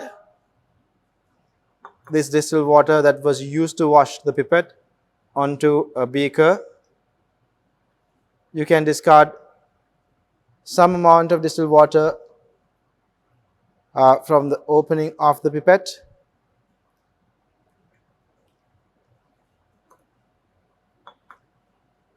And then we can move on to washing the pipette with potassium iodate.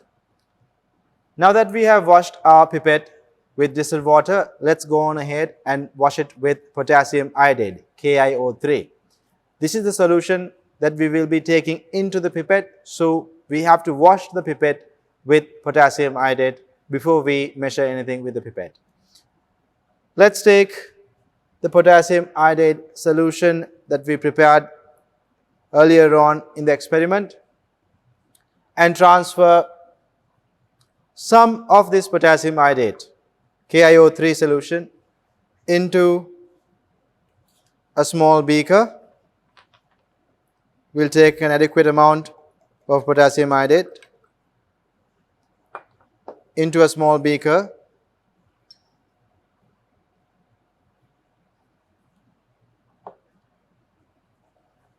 And we'll take our titration flask as well, because after measuring 25 cubic centimeters of potassium iodate, we have to transfer it into our titration flask. So firstly, let's wash our pipette with potassium iodate.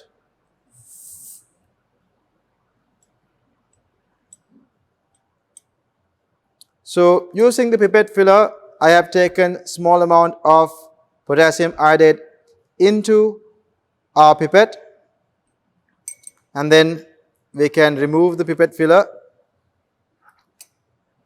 and then go ahead and wash the pipette while keeping the pipette horizontal like this and coating the interior walls of the pipette with potassium iodate.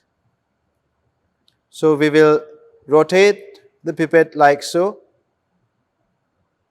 making sure all of the interior walls of the pipette is completely coated with the potassium iodate solution.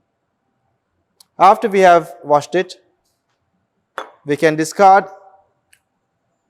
the solution into a beaker like this.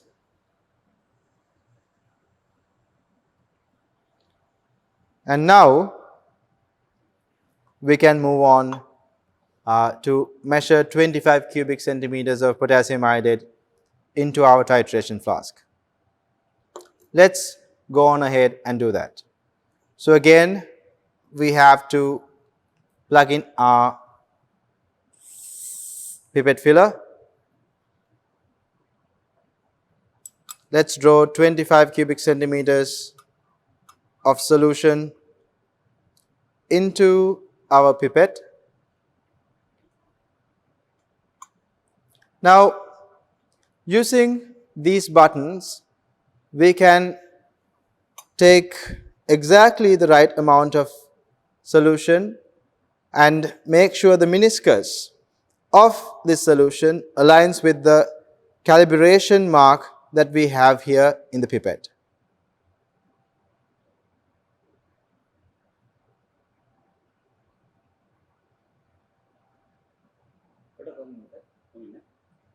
Now, using the pipette filler, we can slowly drop the liquid level and bring the meniscus or the bottom end of the meniscus and align it with the calibration mark of the pipette. So we have the calibration line, and the bottom end of the meniscus is now perfectly aligned with the calibration mark of the pipette. Now, the bottom end of the meniscus of the solution is aligning with the calibration mark of our pipette, which means we have accurately measured 25 cubic centimeters of potassium iodate solution. So it is time for us to transfer this onto our titration flask. So we will take our titration flask and tilt it a little bit so that the pipette tip or the tip of the pipette touches the interior wall of our titration flask, and then we will release the liquid onto our titration flask. So you can see now all of the liquid ran down into our titration flask, and like I always tell you, the last drop of the pipette should not be forced into our titration flask. The calibration of the pipette is done in such a way that after you transfer the liquid that is in the pipette, there should be a droplet remaining in the pipette tip. So now we can remove the pipette filler and then move on to adding the rest of the solutions onto this titration flask. So we have taken 25 cubic centimeters of potassium iodate. Now we need to acidify this potassium iodate, and finally, before starting the reaction, we have to add potassium iodide.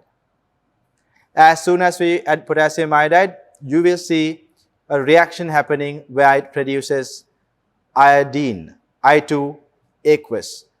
So this iodine is what we are going to be titrating the sodium thiosulphate solution against. So what we see here is a redox reaction. Iodine will react with the thiosulphate ions and turn thiosulphate ions to tetrathionate ions, while iodine itself will convert into iodide ions. So that is what is going to happen in the titration. When you mix acidified potassium iodate with potassium iodide, you will be forming iodine in the aqueous medium, and that iodine in the aqueous medium will turn the solution brown color, and then that iodine can be titrated with sodium thiosulphate that is in our burette.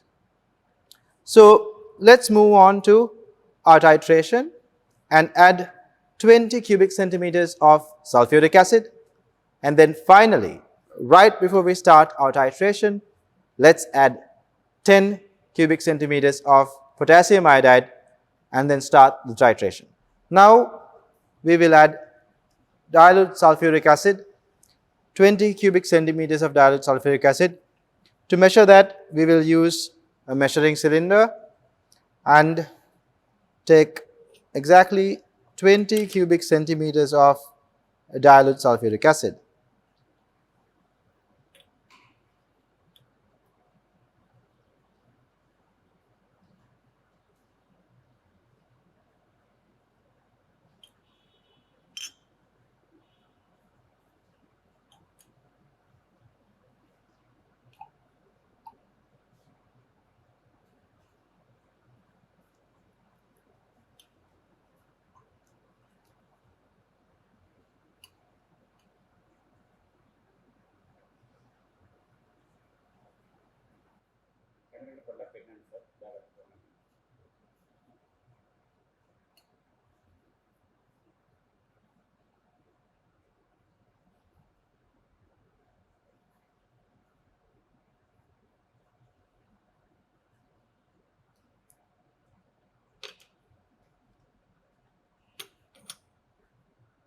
We have now taken 20 cubic centimeters of dilute sulfuric acid.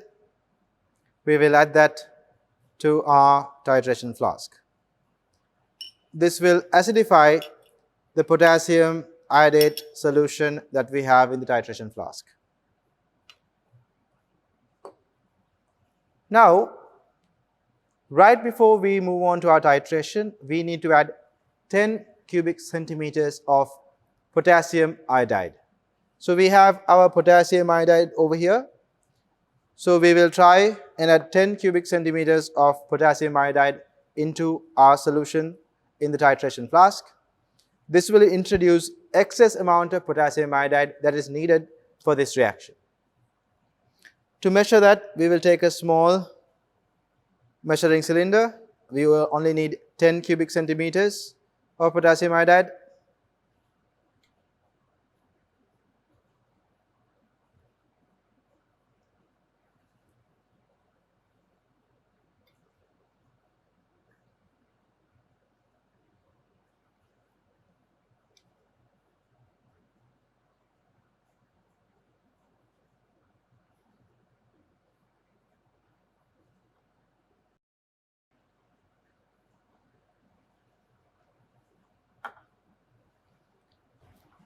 Now we have measured 10 cubic centimeters of potassium iodide. We will add this little by little onto our titration flask. As we add this potassium iodide, you will see the solution turns brown color. That is due to the formation of iodine, aqueous iodine.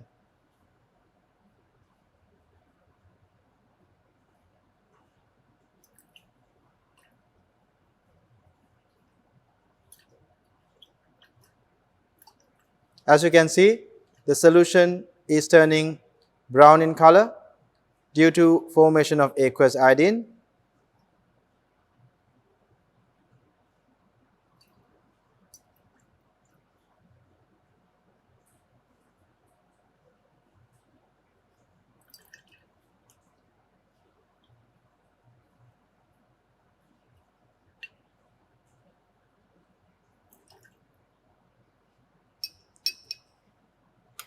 Now let's mix this solution really well to make sure all of the solid that appear to have formed here dissolves completely. You might see when you're adding potassium iodide that it turns into a brown color, and then sometimes you will see a black color precipitate being formed at the bottom. So let's mix it quite well so that everything dissolves really well.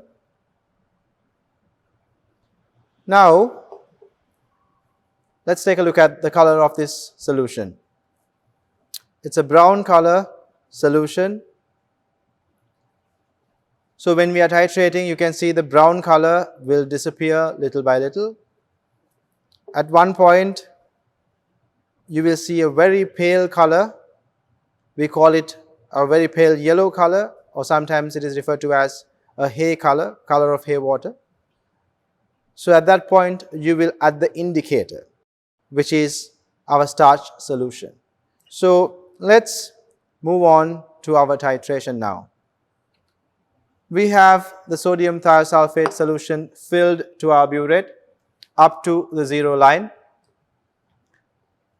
Now we will start our titration here. You will hold the burette in this manner and start adding sodium thiosulphate very carefully, little by little.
You can see now the color that we had earlier has now decreased a little bit after addition of about 3.5 milliliters of sodium thiosulphate.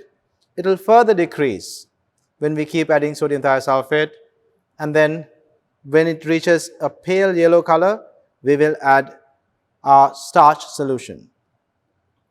In the presence of iodine, starch will turn into a blue-black color. So that will give us an idea that iodine is present in the medium.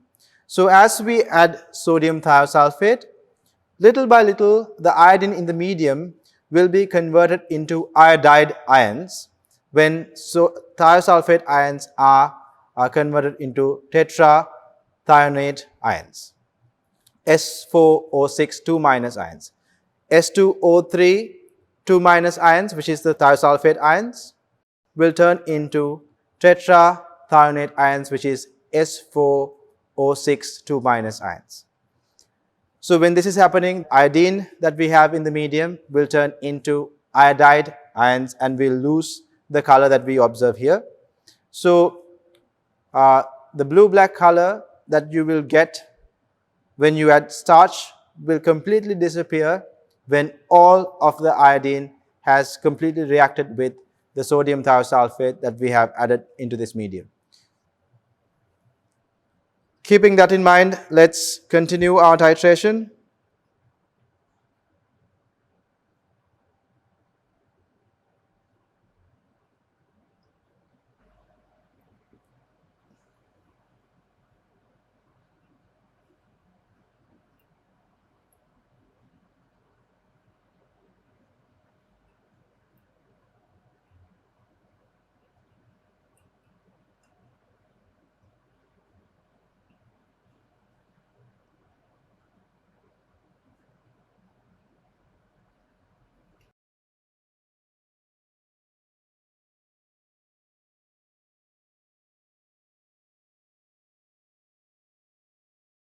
Right. So again, we can see that the color of this solution keeps turning towards a yellow color, right? The intensity of the brown color keeps on disappearing. So we are expecting to observe a pale yellow color in a while. You can now see it's almost a pale orange color. It was earlier on, it was brown, but now it's pale orange. Now we are starting to see a small yellow color. It's almost a pale yellow. So now we can see it is almost a pale yellow color. Let's keep on adding a few more drops of sodium thiosulphate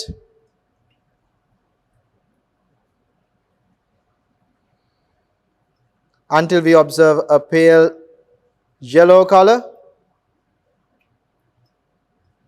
Now we have obtained a pale yellow color over here. It's no longer orange, it's a pale yellow color here. So at this point, we will add our starch indicator.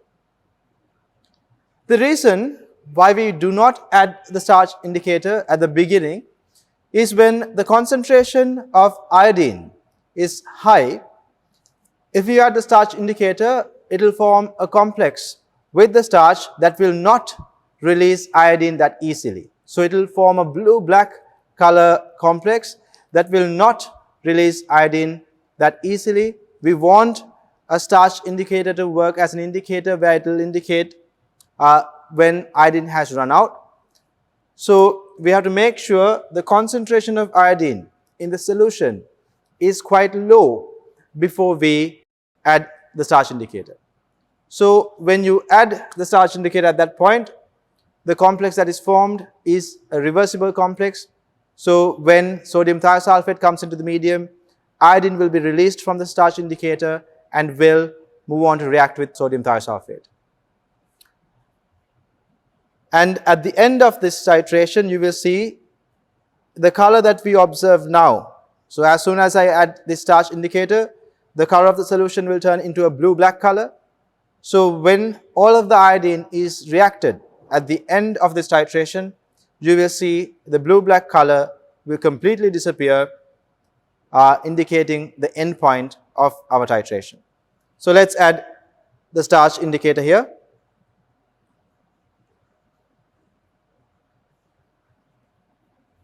Let's see if we can get to a dark blue color.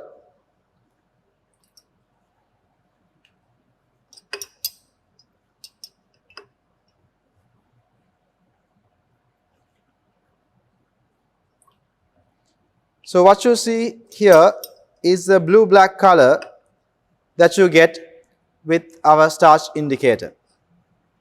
So let me show it to you very clearly. What you observe here is the blue-black color that you observe when the starch indicator is added into this titration. So now we will continue the titration until this color completely disappears.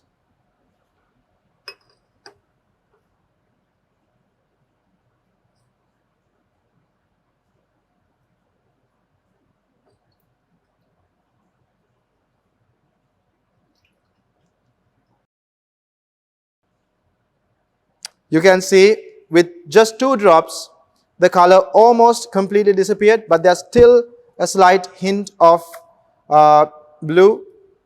That means we need to add 1 more drop of sodium thiosulphate, and let's see afterwards whether we can see a completely clear solution.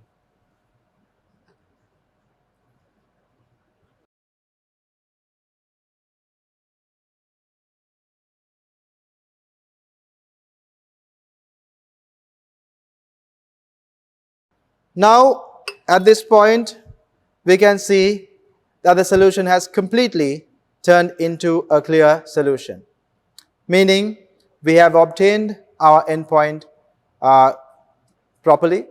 So at this point, we can go on ahead and take our burette reading. Our burette reading at this point is exactly 9.6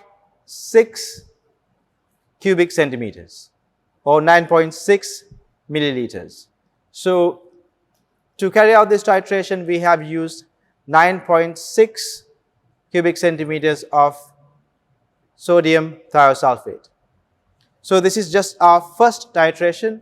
We will replicate this titration 2 more times, meaning we will do the same titration using the same amount of potassium iodate and dilute sulfuric acid.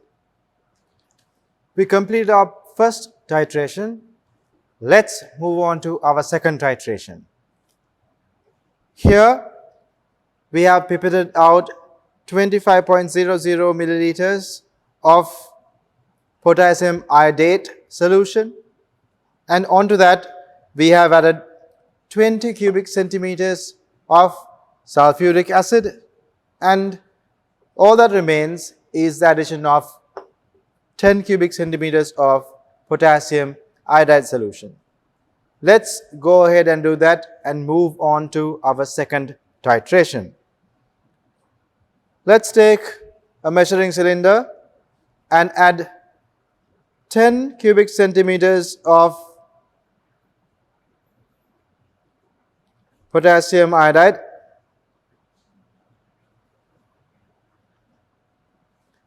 We have measured 10 cubic centimeters of potassium iodide. Now let's add this to our titration flask. So when you're adding it to our titration flask, let's add it little by little.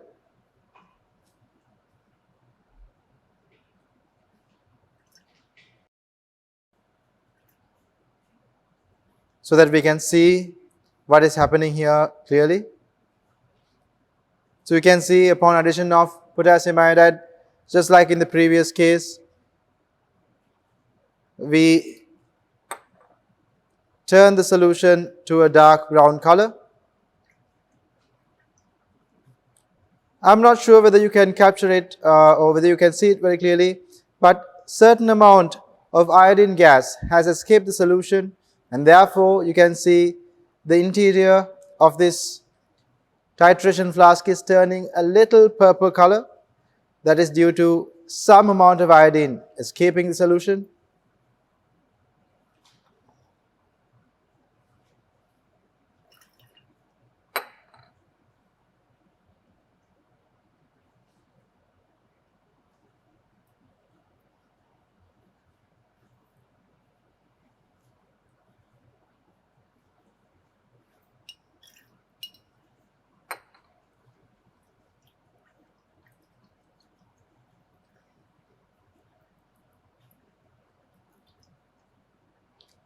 So upon iodate ions, acidified iodate ions reacting with iodide ions, we can see that iodine has been formed and therefore the solution has turned into a dark brown color. So now we can move on to the titration with sodium thiosulphate.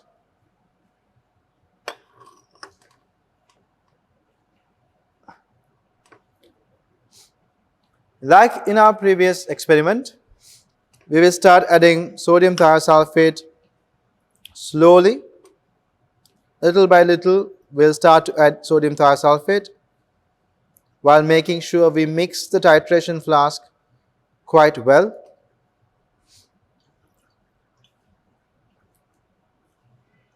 You can see upon addition of sodium thiosulphate, the color of the solution in our titration flask is decreasing. The intensity of the brown color is decreasing.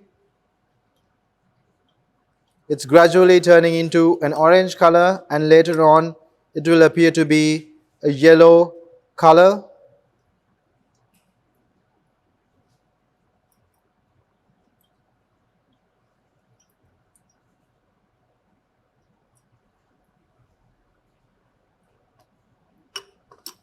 Right now, students, you can see the color of the solution.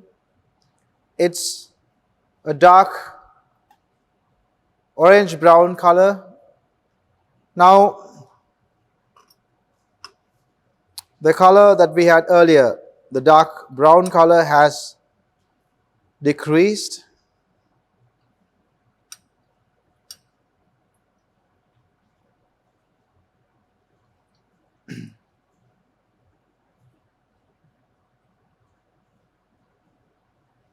So, since the color has decreased significantly, from this point onwards, we will add sodium thiosulphate drop by drop until we reach the point where the color of the solution is pale yellow.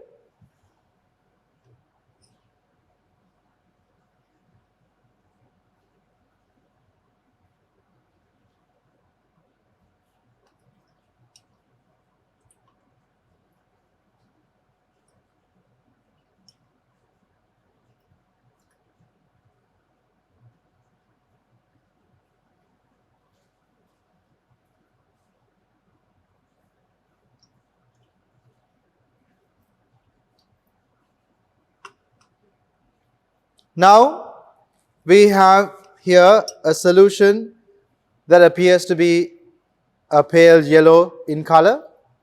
To this, we will add our starch indicator. We have our starch solution here. Now, let's add our starch solution. Upon addition of starch solution, we expect this solution to turn into a blue-black color. You can see the solution turned to a blue-black color. Over here, you can see it's almost black, or a blue-black color is now present in the medium. So let's add our sodium thiosulphate solution drop by drop from this point onwards to see at which point this color completely disappears.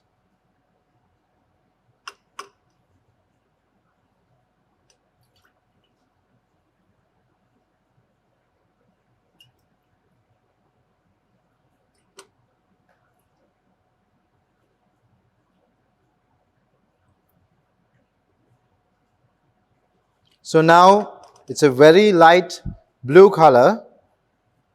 So in the next 2 to 3 drops, this should completely turn colorless.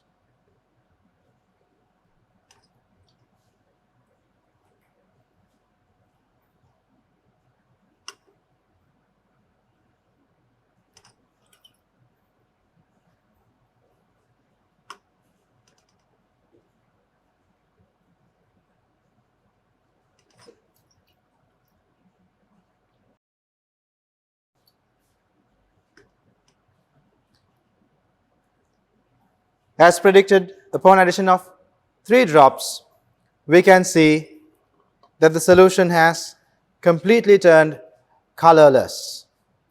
Now, this indicates the end point of this titration. We have obtained our end point. Let's take a look at the burette reading for this titration. Burette reading is 9.7, exactly 9.7. In our first titration, the burette reading was 9.6.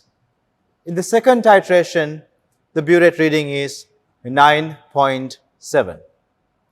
With that in mind, let's move on to our third titration. Let's move on to our third and final titration. So, just like in the previous titration, we have taken 25 cubic centimeters of potassium iodide. We measured it with a pipette, and then we have transferred 20 milliliters of dilute sulfuric acid measured through a measuring cylinder, and to that we are going to now add 10 cubic centimeters of potassium iodide. We'll take our measuring cylinder and we'll transfer 10 cubic centimeters of potassium iodide into this.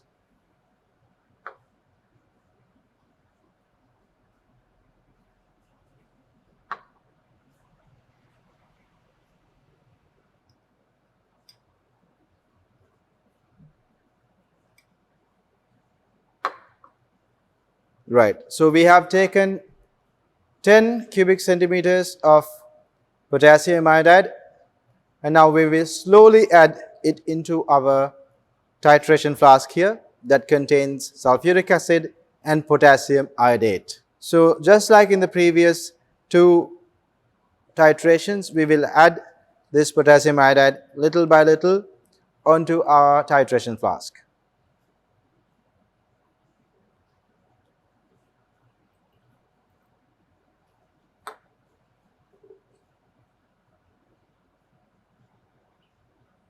As you can see, just like in the previous 2 titrations, the color of the solution changed from colorless to a dark brown color.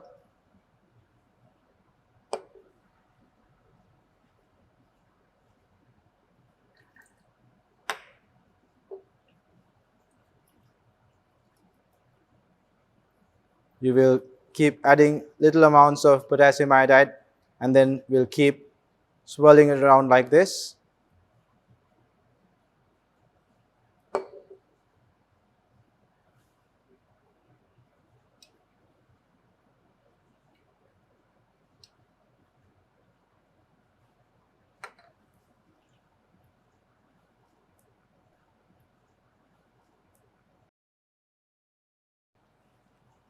Now we have added all of the potassium iodide into the potassium iodate and sulfuric acid mixture. So we'll keep shaking it or swirling it around until everything is properly mixed. After everything is properly mixed, let's move on to our titration of this solution against the sodium thiosulphate solution we have over here. Before we start the titration, as always, please make sure that the burette is filled up to the 0 line. So we have filled it up to the 0 line over here, and then we'll start the titration little by little.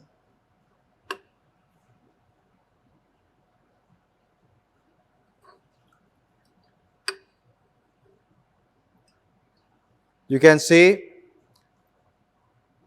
the same observations we made in the first and the second titrations over here as well.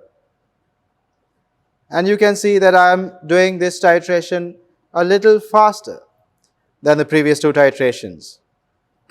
That is because I know where the end point is at normally for these titrations, because in the past 2 titrations we did, we saw the end point was obtained close to 9.5.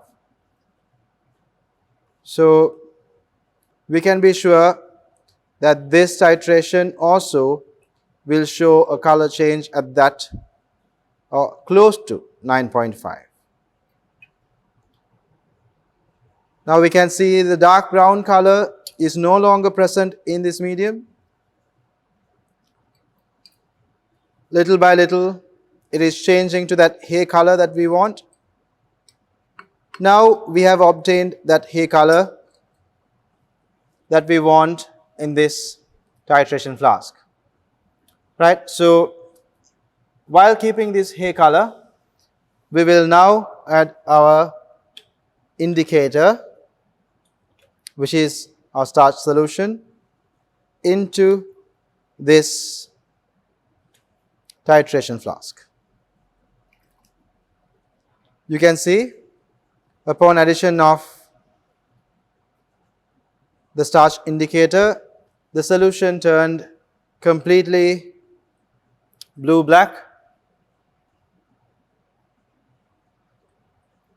Right? So now we can move on to titrate this solution until the color of this solution completely disappears. Let's start adding sodium thiosulphate into this mixture. So upon addition of few drops of sodium thiosulphate, you can see the color, the blue color that we had in this titration flask is starting to go down.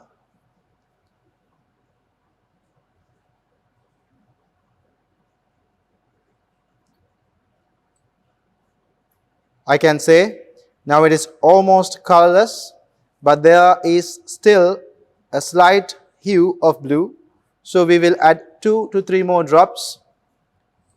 We'll add 2 to 3 more drops onto this, and then the color of this solution will turn completely colorless.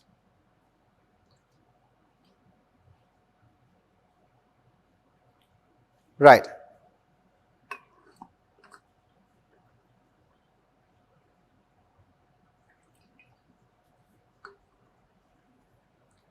Students, you can see that we can use one more drop because there is still a slight blue color present.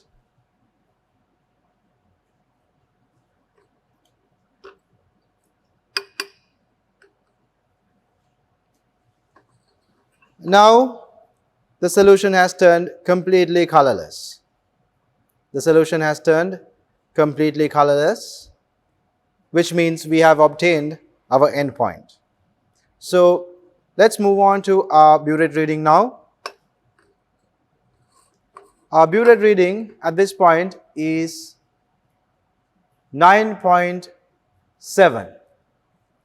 So this reading is also just like in the second titration, the burette reading for this third titration is also 9.7, which means we have 3 burette readings that are concordant to each other, which means they are within 0.2 milliliters of a difference. So with the use of these burette readings, we can now move on to calculate the concentration of sodium thiosulphate solution that we prepared earlier in this experiment. Calculations revolving around the concentration of sodium thiosulphate and further important details about this practical will be discussed in our next session. Welcome back to the classroom, students. In this part of our experiment, we are going to take a look at some questions that are revolving around experiment number 14, and we are also going to use the observations we made in the lab to calculate the concentration of sodium thiosulphate solution we used in the lab. So in the lab, we noted down the titer values of each trial we conducted, and we have those titer values over here. When we were carrying out the titration, just to give you a reminder, the burette was filled with sodium thiosulphate solution. And these volumes that we see over here are all sodium thiosulphate solutions volume that we used to reach our endpoint. And when you are observing these type of data sets, it is important to keep in mind that each of these data sets should be within 0.2 cubic centimeters of a difference. Otherwise, these data points are not going to be considered concordant. And you cannot use data points that are not concordant when calculating the mean titer value or mean or average volume of sodium thiosulphate spent to obtain our endpoint. When you are calculating the average volume of sodium thiosulphate spent to obtain the endpoint, you cannot use any reading that was not concordant. So what is the meaning of having a concordant reading? If any of these data points are not within a 0.2 cubic centimeters of a difference, those types of data points are not considered to be concordant. Any concordant data point are going to be within 0.2 of a difference. And you can see each of these, if you take a look at each of these data points and try to calculate the difference between each of these data points, they are going to be around 0.1 cubic centimeters. So these data points are concordant, and we can use all three of these data points to calculate the average volume of sodium thiosulphate spent to obtain the endpoint. So we call this the mean titer as well. So the mean titer value is calculated by adding the volume of sodium thiosulphate spent to obtain the endpoint in each of the three trials. And since we have conducted three trials, we will divide this total value by 3, and we will obtain our mean titer value, which happens to be 9.76 cubic centimeters. And we do know, when we were carrying out the titration, to the titration flask, we took potassium iodate solution, and we do know the concentration of potassium iodate solution precisely because we used potassium iodate solution as a primary standard. We use potassium iodate solution as a primary standard, and we prepared the potassium iodate solution in such a way the concentration of potassium iodate was 0.02 moles per decimeters cube. And with the use of a pipette, we transferred exactly 25 cubic centimeters. So what you see over here is a calculation that leads to the number of moles of potassium iodate in the titration flask. So concentration equals number of moles divided by volume. If you want to calculate the number of moles,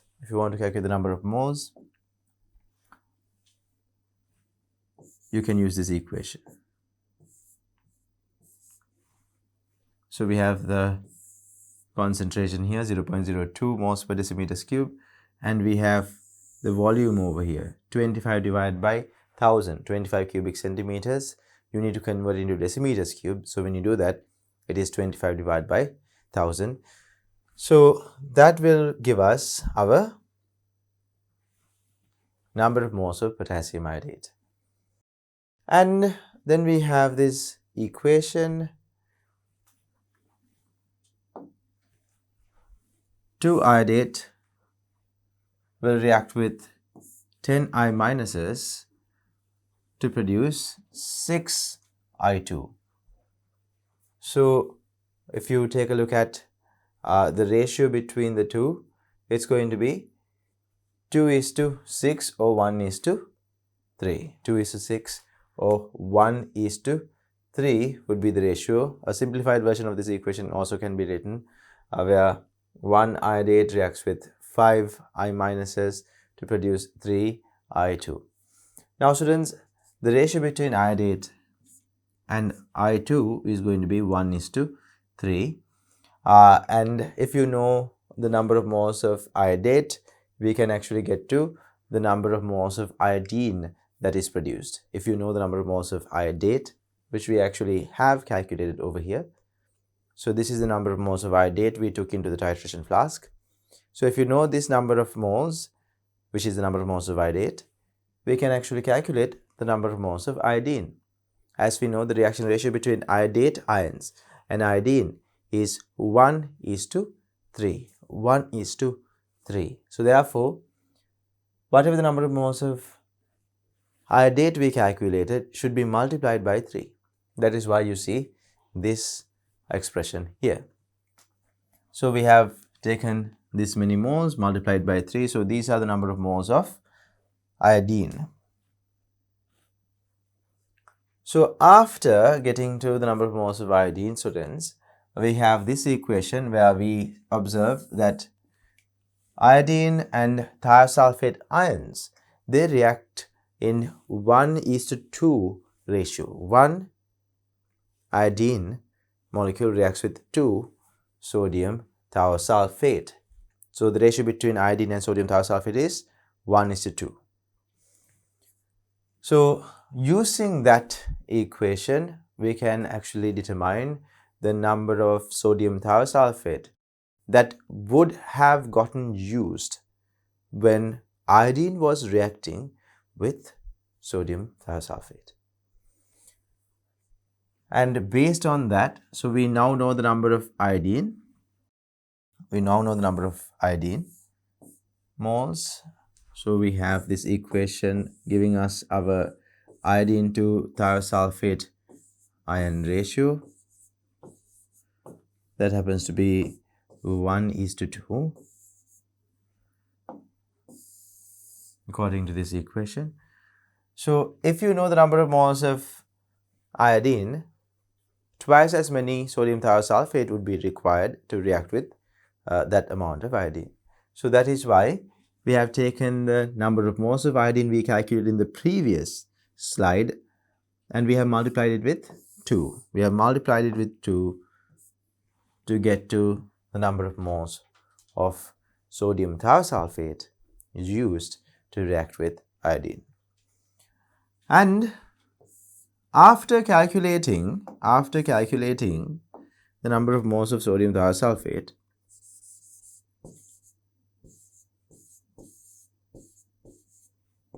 now we know its number of moles, and through 3 titrations we were able to calculate its mean titer. So that means the average volume of sodium thiosulphate required to reach the endpoint. That means we know the volume. So in this we were trying to find out the concentration of sodium thiosulphate. We still don't know the concentration of the sodium thiosulphate solution. However, concentration is equal to number of moles divided by volume. So if you do know if you do know the number of moles and the volume, then at that point, using those two values, you can calculate the concentration. And that is exactly what we have done here. We have the number of moles of our sodium thiosulphate, and when it comes to its volume, we have found out the volume of sodium thiosulphate as well through our titration. So we know the number of moles, we know the volume. If you divide the number of moles by the volume, you get to the sodium thiosulphate concentration. You get to sodium thiosulphate concentration. So in this case, students, our sodium thiosulphate concentration was 0.31 moles per decimeters cube. According to the calculation that we carried out, the concentration happens to be 0.31 moles per decimeters cube. So now, let's move on to the next slide. Reasons for using dilute sulfuric acid for this experiment. Students, when we were carrying out this experiment, you would notice that the formation of iodine does not start until we add the acid to the medium. When we were mixing the reagents together, you would notice until we add the acid, the reaction will not start. So this particular reaction, students, is only happening in an acidic medium. Iodate, which has been used as the primary standard, acts as an oxidizing agent in an acidic medium. It does not act as an oxidizing agent in the absence of an acidic medium. So therefore, students, you need to supply the acidic medium this solution requires, this reaction requires. So therefore, we will be adding sulfuric acid to introduce H plus ions into the medium and make the medium acidic. So that is the main reason why we use sulfuric acid in this reaction to acidify the medium. Reasons for adding starch indicator near the end point. We discussed this in the theory parts as well. So when the concentration of I2 formed in the titration flask is really high, starch reacts with it to form a blue-black color complex which is insoluble in water. Normally, at lower concentrations of iodine, starch and iodine will form a complex that is not going to be holding on to iodine permanently. However, at higher concentrations of iodine, when you add starch, starch and iodine will form a water-insoluble complex with iodine, which will not release iodine when we are carrying out the titration. Due to this, the rate of the reaction of iodine and thiosulphate ions will also decrease. That is another factor. When there aren't any free iodine in the medium for sodium thiosulphate to react with, the reaction rate will decrease between sodium thiosulphate and iodine. Titration fails under these conditions. So titration with sodium thiosulphate is necessary until I2 concentration is very low. After we make sure that I2 concentration in the medium is quite low, then only we will be adding our starch indicator. So students, how do you know that the I2 concentration in the medium is quite low? When I2 concentration is quite high, as you saw in the previous part of this experiment, the medium was quite brown in color, a dark brown in color. However, when the concentration of I2 was quite low in the medium appeared a pale yellow color. So at that point, you will be adding your starch indicator. When the concentration of I2 is too low near the end point, the solution becomes straw colored or light yellow in color. Then starch indicator should be added, and then the blue-black color is produced. So at that point, the complex formed is not going to be permanently be fixed to I2, and this complex dissociates as more and more I2 is titrated, and eventually when I2 concentration is sufficiently low enough, the color given by this starch iodine complex will disappear. So over here we can see I2 starch is going to be giving us a blue color complex. Titrate with sodium thiosulphate until the blue-black color of the solution becomes colorless. So that is how we obtain our endpoint. We will be titrating the iodine solution until the blue-black or blue color solution that you observe due to the addition of starch completely loses its blue color and becomes colorless. If the concentration of I2 in the solution falls below 10 to the power minus 5 moles per decimeter cube, it does not produce a blue color with starch. So when you are adding the starch indicator, you have to make sure that you don't wait too long to add the starch indicator.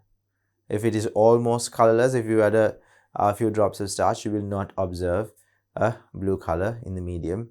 So therefore, you will not be able to obtain an endpoint properly. Usually, this blue color is observed when the I2 concentration in the medium is above 10 to the power minus 5 moles per decimeters cube. So that is something that you should be aware going into a titration like this. Alternative methods that can be used to make I2 instead of the use of potassium iodate.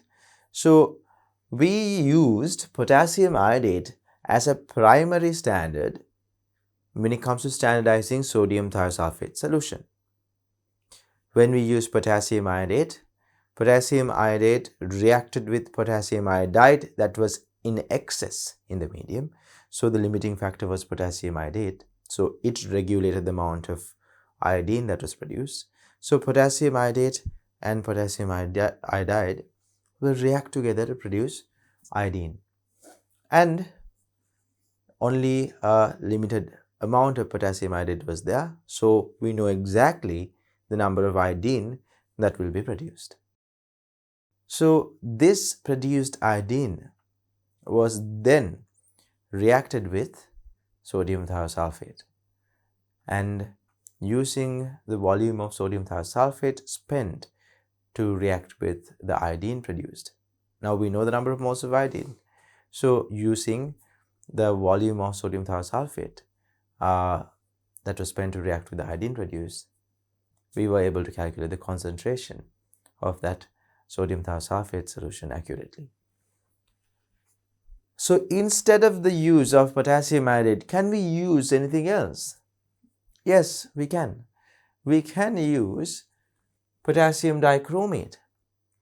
Potassium dichromate also can be used in place of potassium iodate. However, the color changes that you observe at the end of the titration are going to be slightly different. And we will be observing these color changes when we are discussing some questions, because there are some questions that are revolving around this part that we are discussing here. So you need to know that instead of potassium iodate, potassium dichromate also can be used, because they also show similar properties that will allow it to be used in the standardization process in place of potassium iodate. The reasons for not using hydrous potassium iodate solution when we are carrying out this experiment. Now students, the hydrated form of any salt is not used as a primary standard. This is because we cannot be sure of the composition of the salt if it is hydrated. Now, with each potassium iodate, we would not very accurately know how many water molecules are attached to each potassium iodate. So therefore, students, since we don't know the composition of the hydrated form of potassium iodate, we will not be using the hydrous potassium iodate salt to carry out this titration. Since the exact composition of hydrous KIO3 or potassium iodate is not known, it is difficult to accurately determine the number of moles of potassium iodide in a weighed mass. Since potassium iodide might be having a varying composition, one with 2 water or one with 5 water molecules, at that point we don't know the composition of this potassium iodide hydrated solid. So at that point we can't determine the exact number of moles of potassium iodide that is present in a weighed mass of potassium iodide hydrated solid. So we always use the anhydrous potassium iodide solid. This results in an error associated with all computations in the titration. So if you use hydrated salt, it will result in an error. Now students, we move on to some questions. So we are going to be moving on to questions revolving around standardization of a sodium thiosulphate solution with the use of potassium iodate and potassium iodide. So let's take a look at this question. Now this question has two statements, and then we have to select one of these 5 options that are given over here. So let's take a look at the first statement. The first statement says a solution of sodium thiosulphate 5H2O can be standardized using potassium iodate when dilute sulfuric acid and excess potassium iodide are present. So these are the things that they say we need in order to standardize a sodium thiosulphate solution. Absolutely correct. That's exactly what we did in this experiment as well. We did this in our experiment. So we were able to find out the concentration of sodium thiosulphate solution using a known amount of potassium iodate, excess potassium iodide, and sulfuric acid. So this statement is true. So let's take a look at the second statement. Potassium iodate reacts with potassium iodide in the presence of dilute sulfuric acid to liberate iodine. Yes, that is also true. But we need to understand whether this explains the first statement. Actually, students, potassium iodate, when reacted with potassium iodide, it will release I2, and this I2 is the main component that we are using to standardize the sodium thiosulphate solution. So we know the exact number of moles of I2 that was produced because we know exactly how much of potassium iodate we use. Potassium iodate was used as a primary standard. So we know the amount of iodine that is produced, and this iodine is what we are going to be titrating to get to the concentration of sodium thiosulphate. So this first statement that we have over here is explained by the second statement. They say we can standardize a sodium thiosulphate solution, but how is not mentioned here. How do we standardize the sodium thiosulphate solution is not mentioned here. But this explains that when you react potassium iodate and potassium iodide in acidic medium, I2 is produced. Yes. So this produced I2 can be reacted with sodium thiosulphate to calculate the concentration of sodium thiosulphate through a few titrations.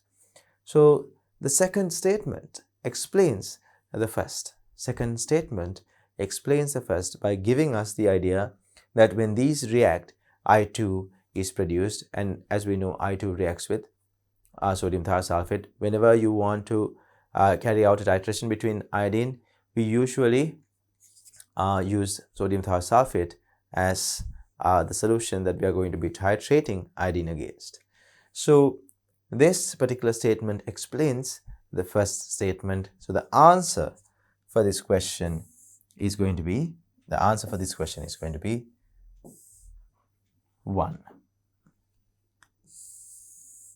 First statement is true, and the second statement explains the first statement. Second statement explains the first statement. Now let's move on to the next question. Now let's take a look at this second question. The following procedures 1 and 2 were used to determine the percentage of copper in copper containing alloy Z. The procedures are given below. A sample of 2.8 grams of alloy Z was dissolved in 500 cubic centimeters of dilute sulfuric acid. addition of excess potassium iodide to 25 cubic centimeters of the above solution produced a white precipitate CuI and I2 as the only products. So let's understand what is given here. You have an alloy that contains copper, and we have dissolved that alloy in sulfuric acid. So we are going to take 25 cubic centimeters of this solution, and we are going to react it with excess potassium iodide. And this will result in forming a CuI, which is a white color precipitate, and iodine as the only two products. So we have produced CuI and iodine as the only two products, and the liberated I2, or the I2 that is released, is reacted with sodium thiosulphate solution using starch as the indicator. The volume of sodium thiosulphate solution required for this titration was 30 cubic centimeters.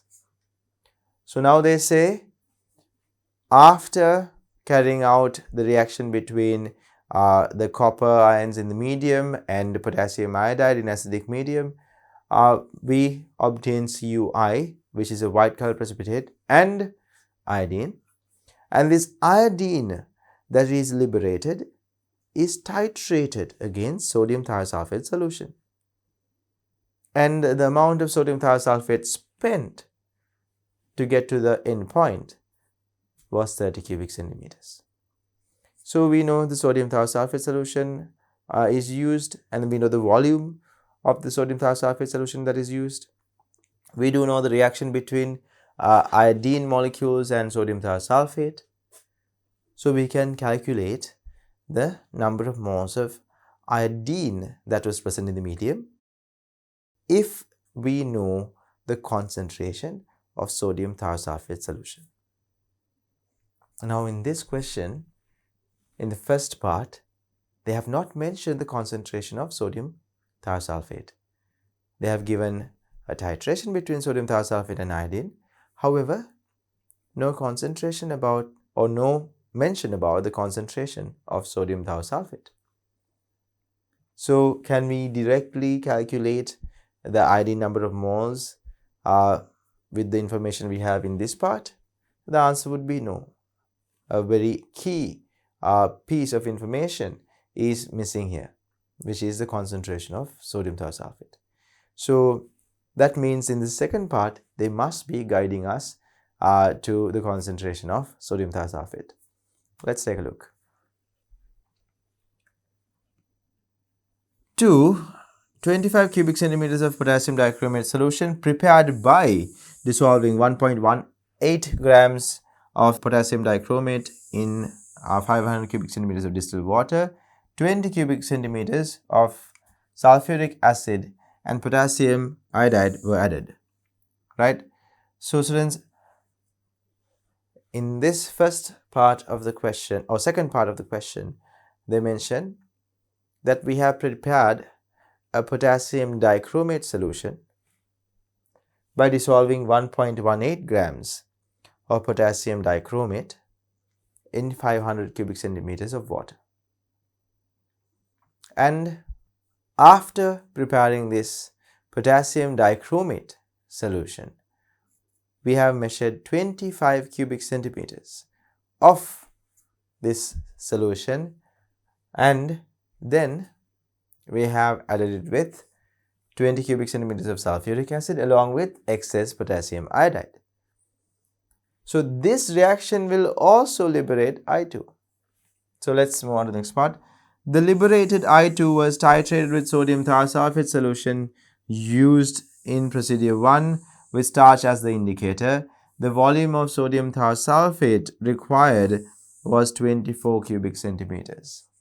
So now we have a way of calculating the sodium thiosulphate concentration. We know the concentration of potassium dichromate. How do we know the concentration of potassium dichromate? They have mentioned the mass of potassium dichromate used. And we know in what amount of water or what volume of water we have dissolved this potassium dichromate. So therefore, students, we can calculate the concentration of potassium dichromate. And then we have taken only 25 cubic centimeters of this solution. So we would know the number of moles of potassium dichromate in that 25 cubic centimeter volume of the solution. If you know potassium dichromate number of moles, when it reacts with excess potassium iodide, we know potassium dichromate will react with potassium iodide, and potassium dichromate is going to act as the limiting factor. So this limited amount of potassium dichromate is going to produce a specific number of iodine molecules when reacted with potassium iodide in acidic medium. So the specific number of iodine molecules can be calculated by looking at the reaction ratio between potassium dichromate and iodine, and then after calculating the number of moles of iodine, we can take a look at the reaction between iodine and sodium thiosulphate, and then get to the number of moles of sodium thiosulphate needed to react with iodine. And based on that and this tighter value that we have over here, we can calculate the concentration of sodium thiosulphate. So the first question, give a balanced chemical equations for the reactions taking place in procedure 1 and 2. Second question, determine the percentage of copper in alloy Z. Third question, indicate the color changes you would observe at the end point of the titrations in procedures 1 and 2. So three main questions are there. Balanced chemical equation should be written for each of the reactions that are taking place, and we have to determine the percentage of copper in the alloy Z. Finally, we need to talk about the color changes we observe in both of these procedures. So we move on to the first question. Now, in the first procedure, in the first main process, we observed upon addition of potassium iodide in acidic medium, copper 2 plus has turned into copper 1 plus. Now, why do we say that? Because if you observe over here, it very clearly states that when potassium iodide was added in excess, CuI, here copper is in +1 oxidation state, and iodine was produced. That means, students, copper turned into copper 1 plus, or cupric ions turned into cuprous ions by taking an electron. And I minus in the medium turned into I2. So we have now balanced this off. So this is reaction number 1. This is reaction number 2. So now we have to balance these two by adding them in the right proportions. So the first reaction should be multiplied by 2 to match with the number of electrons that are released in reaction 2. Now reaction 1 takes up 1 electron, reaction 2 releases 2. So for the electrons to be a match, we need to multiply this reaction number 1 with 2. So let's do that. We can write reaction number 1 multiplied by 2, and then it is going to be added with the reaction 2. So this results in the following equation. 2Cu2 plus 2 I minuses will produce Cu1 plus and iodine. So this is the first reaction that you would observe, but this has to be balanced, students. This has to be 2Cu1 plus. Now keep in mind, in the reaction, this particular reaction, we used excess potassium iodide. So therefore, there is an excess of I minus ions in the medium. Q plus ions and I minus ions in the medium will react together to form Q plus iodide or CuI. CuI is a water insoluble white color precipitate. So in this case, students, the Cu1 plus that you see over here will react with I minuses present in the medium to actually produce CuI, which is a white color precipitate.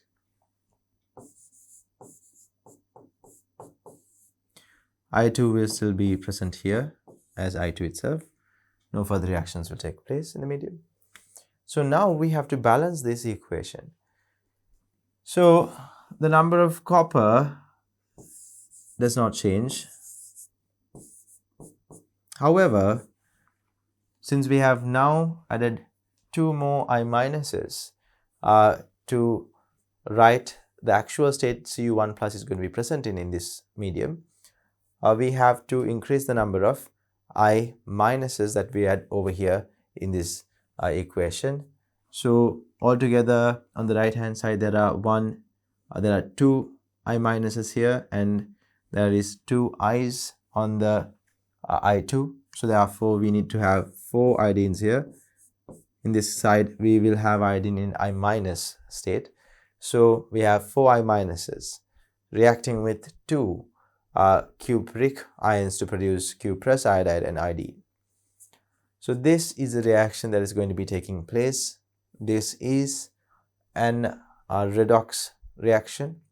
This is a redox reaction. You can see I minus turns into I2. So oxidation state of iodine changed from -1 to 0, that is an oxidation. And Cu2 plus changes from +2 oxidation state to +1 oxidation state. So this is one of the reactions that take place.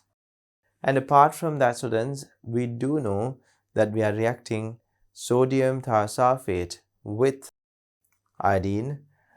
So by now, I hope all of you are familiar with iodine and sodium thiosulphate reaction. That is a reaction that every student should be familiar with at this point. But just to give you an idea about how that reaction takes place, I2 in the presence of sodium thiosulphate will turn into I minus, and the thiosulphate ion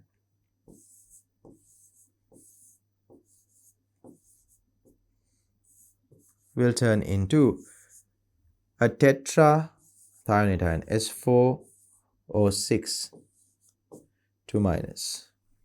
And as this happens, 2 electrons will be released. So sodium thiosulphate will undergo oxidation while iodine will undergo reduction. And you can add them together.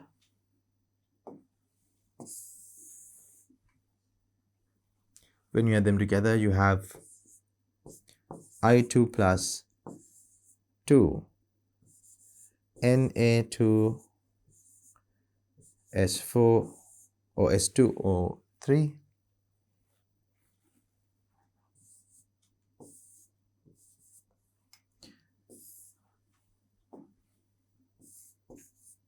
forming Na2 S4O6 plus NaI.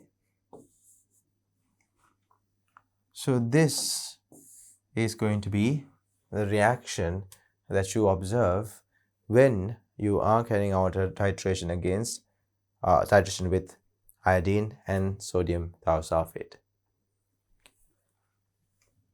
Right, students. So these are the 2 reactions that are mainly observed in our procedure 1. Then we can move on to the procedure 2.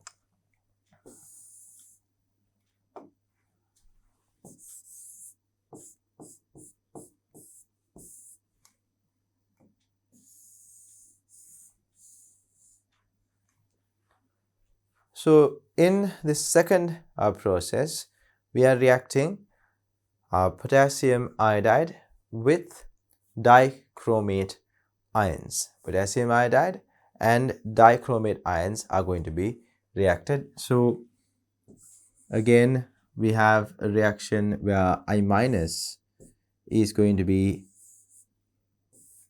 oxidized to form iodine gas. This is our reaction number 1, half equation 1. And we have dichromate, which is orange in color, turning into Cr3 plus in acidic medium. Now, chromium ions in aqueous medium in the presence of other ligands like sulfate ligands will usually produce a green color solution. Chromium 3 plus ions in this particular medium will appear green in color. So if you want to have a rough idea about what happens to the colors of dichromate when the reaction is taking place, dichromate is orange in color, but chromium 3 plus in this particular medium is going to appear green in color. So orange to green. But keep in mind, iodine produced also has a color that is going to be a stronger color, a brown color. So when you are carrying this reaction, the medium appears mainly brown, although chromium 3 plus is going to produce a green color that will be masked by the iode produced. So there are 7 oxygens on the left hand side, so I will have to add 7 water molecules here.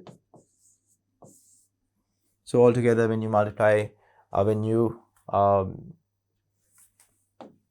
to balance the hydrogens on the right hand side, you will have to add 14 H pluses onto the left hand side. And now the atoms are balanced. We have to now balance charges. On the right hand side, there's +3 charge. Since there are 2 chromiums, it is a +6 charge on the right hand side. But on the left hand side, there's going to be +14 here and -2, that means +12 here. And to get to +6, you will need to add 6 electrons. Now the overall charge over here is going to be +6. Let's double check. 6 electrons is 6 negative charges, and 2 minus means 2 negative charges. So 8 negative charges altogether. Over here we have 14 positive charges. So 14 positive charges and 8 negative charges together is +6. So this is our second reaction, second half equation. So you can see the number of electrons given out and taken in this redox reaction is not equal to one another. However, we can balance it out by multiplying 1 with 3 and then adding it to 2.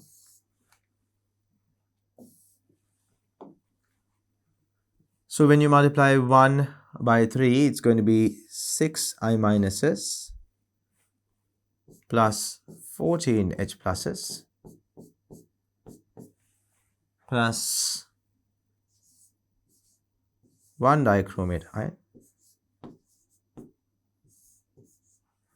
turns into 3 iodine, 2 Cr3 plus and 7 water molecules. So this is the reaction between I minus and dichromate ions. And this is the reaction between I minus and dichromate ions. Now, here also we can see iodine is produced. You can even observe the iodine to dichromate ratio. 1 dichromate produces 3 iodines. Keep in mind this ratio is going to be important in the next few sections of this question.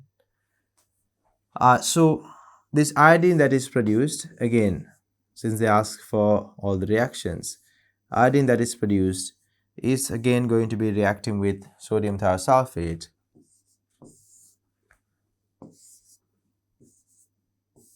to produce sodium tetrathionate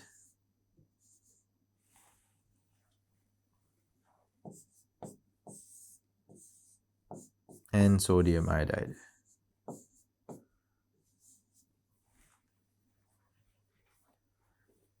So these are the two reactions that are mainly taking place in our process 2 or procedure 2. Now we can move on to the next question. Now in the second question, we are asked to determine the percentage of copper in alloy Z. So before we do any of that, we need to understand how we can determine the percentage of copper. We saw in the previous part, this copper 2 plus ions in the medium are reacted with, copper 2 plus ions in the medium are reacted with iodide ions to produce iodine. And this produced iodine was reacted with sodium thiosulfate. So first of all, we need to find out the concentration of sodium thiosulfate. And once we find out the concentration of sodium thiosulfate, we can calculate the number of moles of sodium thiosulfate that was spent to titrate the iodine produced in the medium. And you will be able to find out the iodine number of moles as well when you know the number of moles of sodium thiosulfate. Since we know the ratio between sodium thiosulfate and iodine, you will be able to find out the number of moles of iodine. And as you find out the number of moles of iodine, since you know the ratio between iodine and copper 2 plus in the medium, you will be able to determine the number of moles of copper that was present in the medium. And then that will lead to calculating the mass of copper as well as the percentage of copper in alloy Z. To do all of this, you would need the concentration of sodium thiosulfate, and that is found out here in the second part. So we will first have to solve that part and then move on to the first process and calculate the number of moles of copper that is present in the medium. So over here we are given with the concentration of potassium dichromate, but they haven't given it directly to us. They have mentioned the mass of potassium dichromate and the volume in which that particular mass was dissolved in. So based on that information, you will be able to calculate the concentration of potassium dichromate, and then the number of moles of potassium dichromate reacted with iodide ions can be calculated. So when you know the number of moles of potassium dichromate, you can calculate the iodine that is produced, and based on that you can calculate the concentration of sodium thiosulfate. So let's take a look at solving that part first. So first of all, we need to find out the number of moles of potassium dichromate we dissolved in 500 cubic centimeters of distilled water. So we are going to be focusing on potassium dichromate.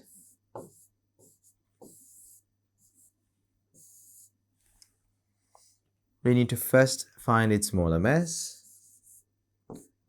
Now, potassium dichromate has potassium, chromium, and oxygen.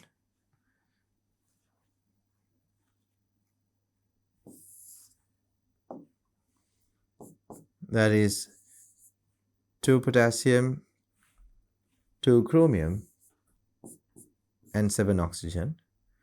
Potassium's mass is 39, chromium 52, and oxygen is going to be 16.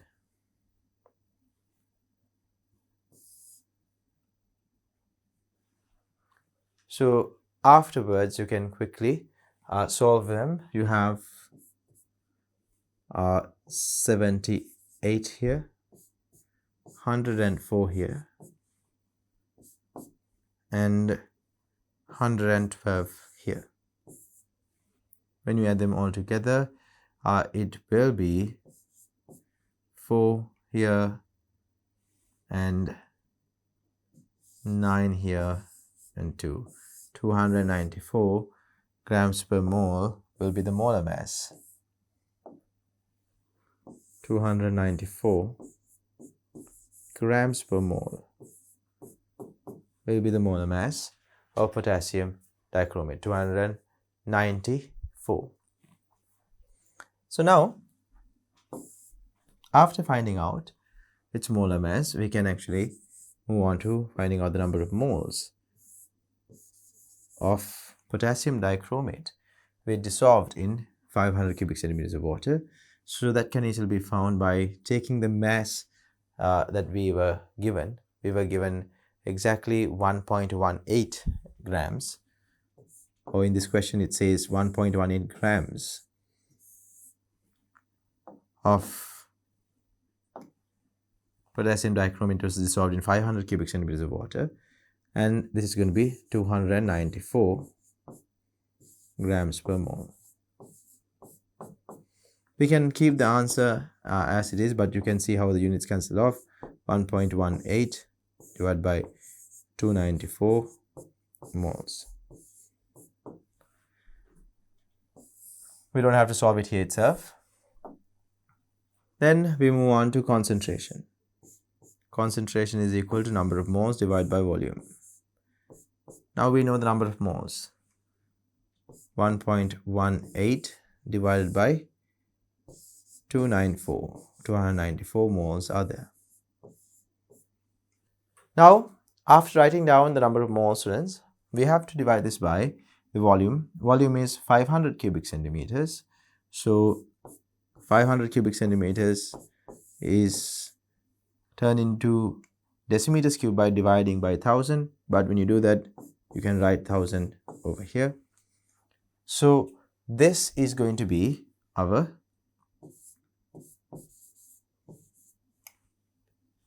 concentration. So when you solve this, it comes up to 0.008 moles per decimeters cube. The answer would be 0.008 moles per decimeters cube. So now, after calculating the number of moles of this solution, we need to keep in mind that we have a 500 cubic centimeter stock solution of our dichromate ion, and the concentration of this is known now. The concentration is 0.008 moles per decimeters cube, and from that we only took 25 cubic centimeters. We only took exactly 25 cubic centimeters. So we need to know the number of moles of potassium dichromate. We need to know the number of moles of potassium dichromate that was present in this volume of solution. So that can easily be counted by this equation, because N is equal to concentration into volume. So the concentration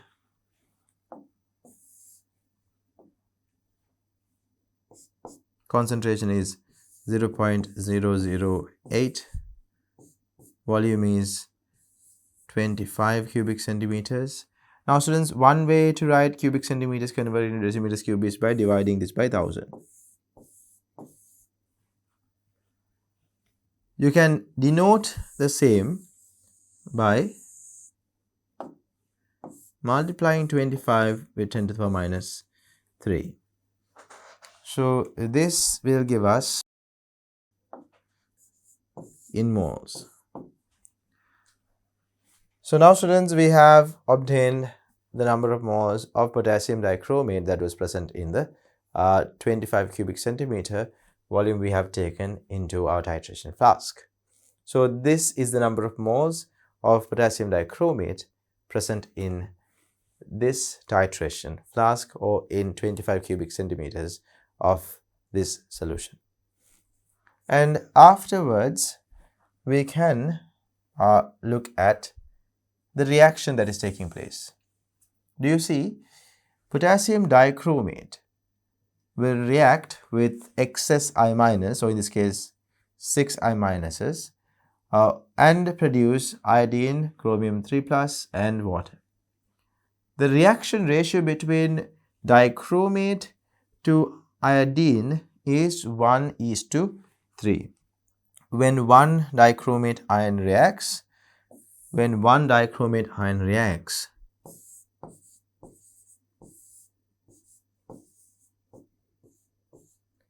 3 I2 will be produced. So what is the ratio between I2 to dichromate? It will be 1:3.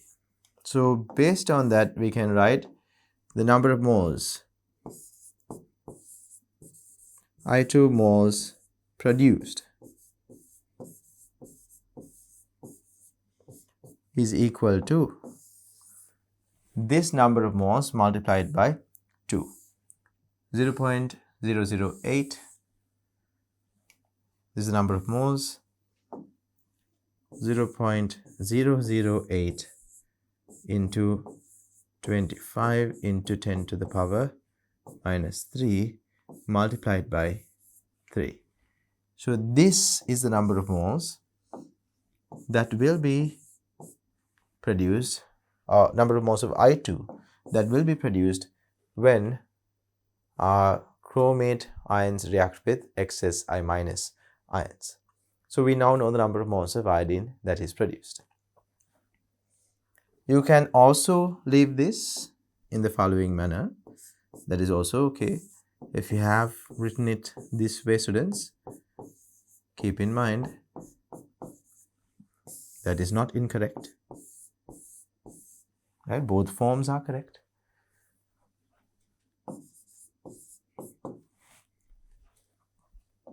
Now, after observing that, we can move on to this part where you would see iodine to sodium thiosulphate ratio is 1:2.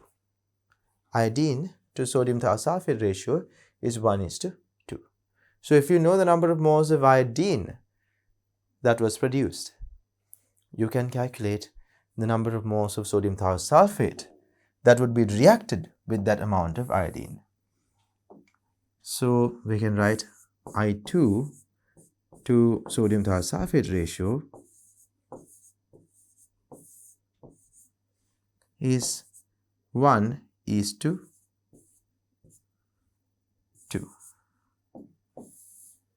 So if you know the number of moles of iodine that is produced, we can calculate the sodium thiosulphate.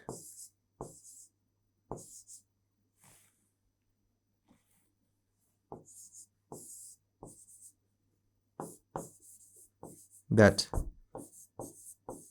reacted with I2.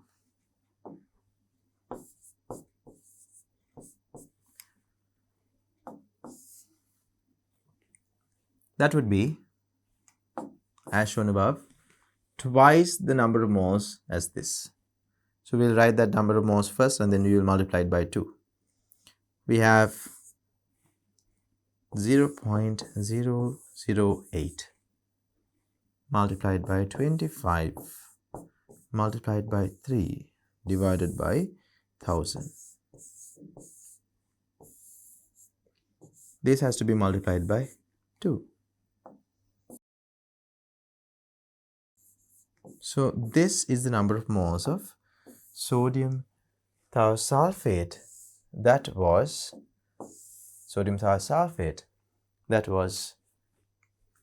used to react with the iodine that got produced in the titration flask.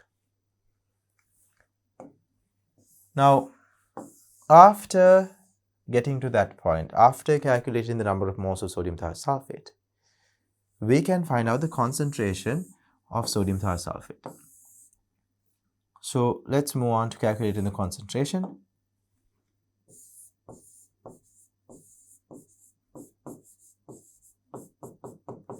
Concentration of Na2 is 2O3. To calculate this concentration, you would need number of moles, we know now, right, and the volume. So the number of moles, as we saw over here, is 0.008 into 25 into 6. I can directly write 6 divided by 1000. This many moles. And the volume would be, it is given in the question that 24 cubic centimeters was the volume of sodium thiosulphate spent on obtaining the endpoint. So this would mean, if you convert it into decimeters cube, 24 divided by 1000 decimeters cube. So if you know both of these values, you can now calculate the concentration.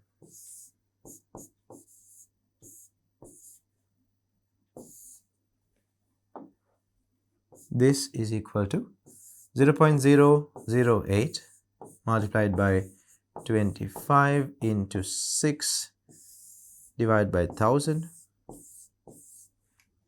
and then it has to be divided by the volume. Volume is 24 cubic centimeters. Now when you are carrying out the division, 1000 appears on top. So this gives us the concentration.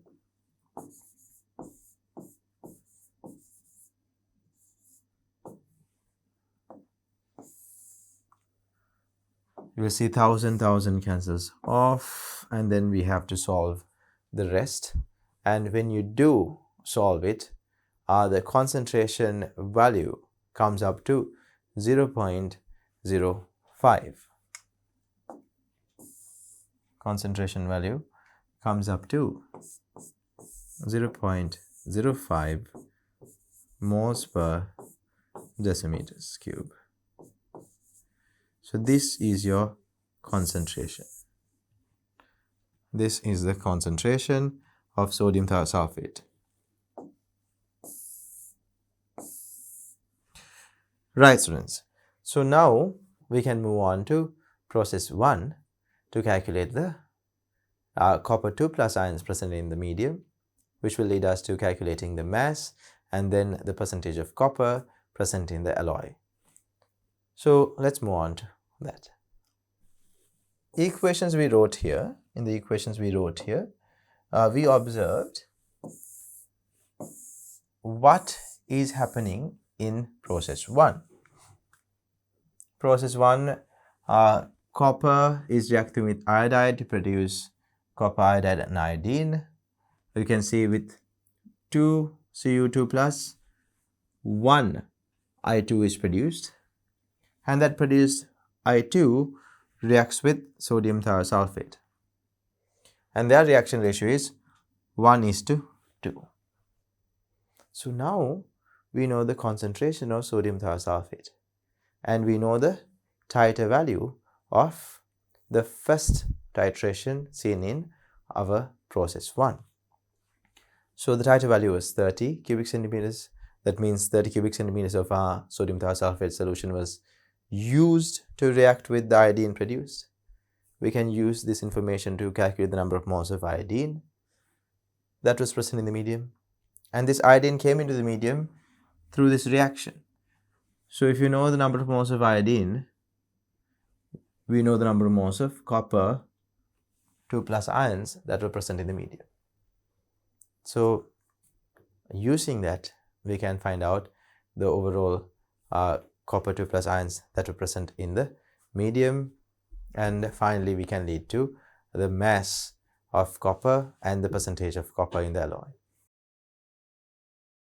So first we have to find out the number of moles of thiosulfate that was used.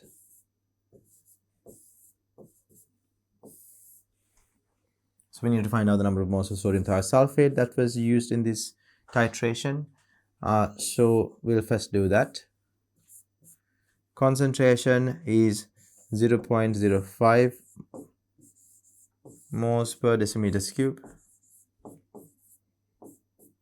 Volume is 30 cubic centimeters.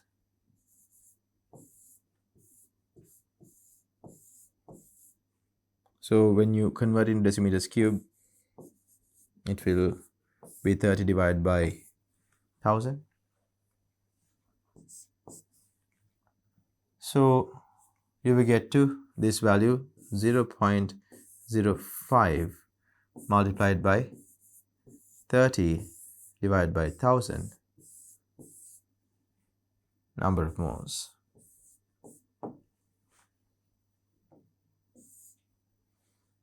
Now if you want to keep it solved, you can do so as well. So when you do that, you will see it is going to be 1.5 into 10 to the power minus 3 moles. This is the number of moles of sodium thiosulfate. This is the number of moles of sodium thiosulfate. After getting to this, we can move on to calculating the iodine that was present in the medium. And we know iodine to sodium thiosulfate ratio is 1:2. What does that mean? If you know the number of moles of sodium thiosulfate, which is 1.5 into 10 to the power minus 3 millimoles, you can calculate the number of moles of iodine. If you know sodium thiosulfate number of moles, you can easily get to iodine number of moles.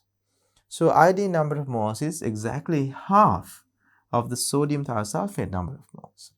So it will be half of that is going to be 7.5 into 10 to the power minus 4, or 0.75 into 10 to the power minus 3 is also correct. So this is the number of moles of iodine. So we can write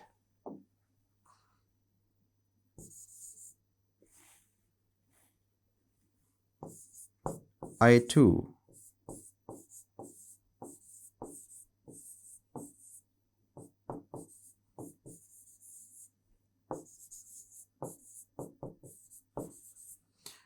produced in the medium when copper 2 plus and I minus reacted was 7.5 into 10 to the power minus 4 millimoles. This many moles of I2 was produced when Cu2 plus reacted with excess I minus in acidic medium.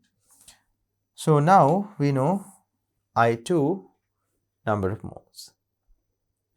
What about the moles of copper 2 plus then? As I mentioned earlier, I want you to see it again. The I2 to copper ratio is 1:2. I2 to copper ratio is 1:2. I2 to copper ratio is 1:2. We will write that down here.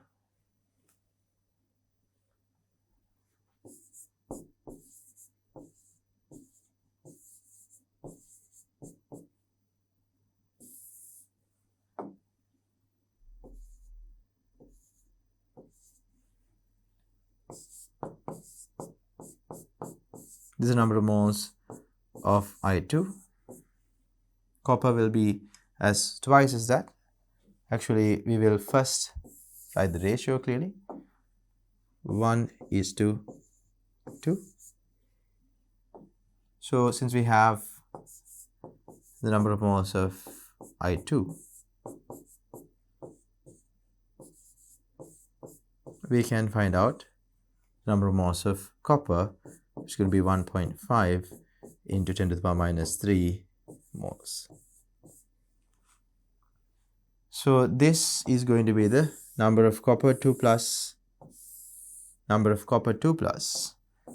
that was present in the titration flask. Keep in mind how we carried out the reaction. We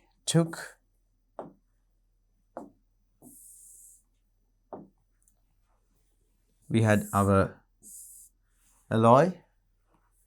We dissolved the alloy in 500 cubic centimeters of dilute sulfuric acid.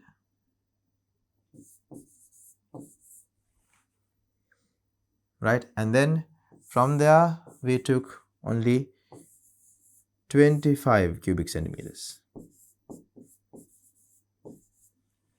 of this solution and calculated the copper 2 plus number of moles. So this particular copper 2 plus number of moles is present in the 25 cubic centimeter sample.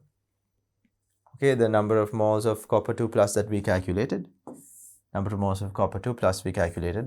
is present in 25 cubic centimeters of the original sample that we produced. But the question asks us the mass of copper in the main alloy that we took. So again, the mass of the alloy that we had taken is given here. So we have taken 2.8 grams of the alloy. And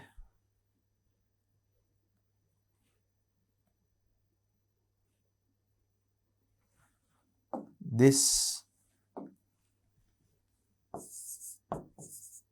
2.8 grams of the alloy, and over here this number of moles of copper that you see over here is the total number of moles of copper 2 plus that is present only in this 25 cubic centimeter volume that we had taken from the stock solution. So if you know the number of moles in this 25 cubic centimeter portion, we can actually find out the number of moles of copper 2 plus present in the stock solution.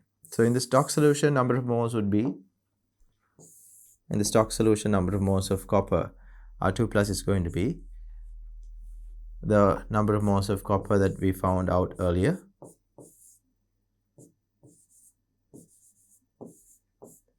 This was present in 25 cubic centimeters. So we will divide by 25 and multiply it with 500. Divide by 25, multiply by 500. So basically a multiplication by 20. So when that happens, it will be 30 into 10 to the power minus 3 moles, or in other words 0.03 moles. This is the number of moles of copper 2 plus present in the entire alloy sample that we used for this experiment. So this number of moles is the number of moles of copper that is present here in this stock solution, and therefore it is the number of moles of copper that is present here in our original alloy sample as well, because whatever the copper that is in the medium came to the medium through the alloy. So now we can proceed to calculate the mass of copper.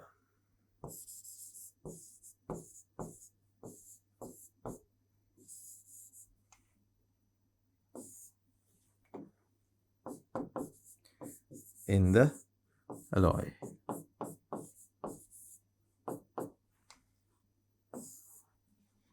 So we know the number of moles. Actually, mass is equal to number of moles multiplied by the molar mass. Number of moles is 0.03 moles, and the molar mass is copper is 63.5 grams per mole.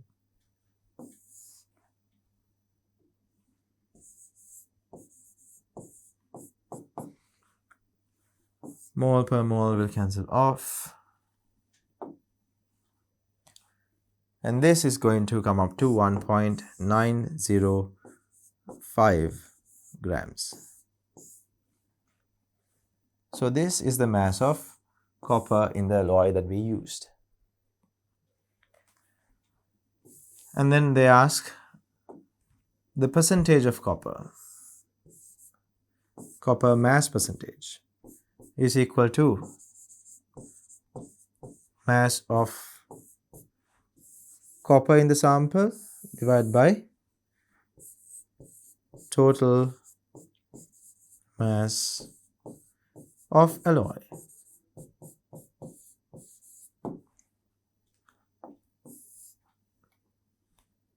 Multiplied by 100. So students, we have already found out this is 1.905 grams. We have used 2.80 grams of the alloy. You have to multiply it by 100. So when you solve this, we will get to the percentage of mass of copper in alloy. So it comes to 68.03%. You can write it as 68% is going to be your answer. So students, this is how you would normally carry out this calculation to obtain the final answer. So again, just to go over what we did, we initially found out the concentration of sodium thiosulphate by finding the concentration of potassium dichromate and then finding the number of moles of sodium thiosulphate. Afterwards, using the sodium thiosulphate concentration, we calculated the iodine number of moles that are produced when copper 2 plus reacted with potassium iodide in an acidic medium. This is how we obtain the answer to this question. And just to go over what we did, we first found out the concentration of sodium thiosulphate with the use of information given in process 2 about the standard solution of potassium dichromate. And after finding out the concentration of sodium thiosulphate, we used that information to find out the number of moles of iodine liberated when copper 2 plus and I minus was reacted in acidic medium. And using that number of moles of copper that we calculated, we were able to find out the mass of copper and then later on the percentage of copper in the alloy that was provided. So students, that is a summary of the question that we did. We can now move on to the next question. So we have the next question. Indicate the color changes you would observe at the end point of the titration in process 1 and 2. So in the process 1, we have mainly copper 2 plus ions reacting with I minus ions to produce iodine. And keep in mind students the iodine that is present in the medium. So this particular medium would contain I2. Apart from that, CUI, cuprous iodide, will also be produced, which is a white color precipitate that will also be present in the medium. So small white color precipitate CUI will be present in the medium, and the rest of the medium will turn brown in color. The rest of the medium will turn brown in color when there's no clear brown color here. So the medium will appear brown in color due to the presence of I2.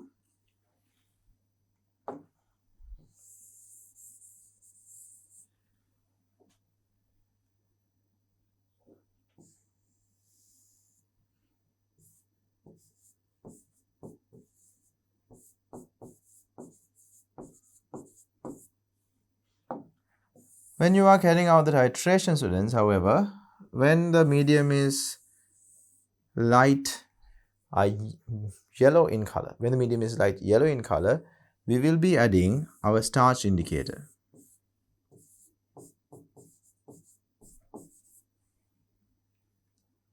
So at that point,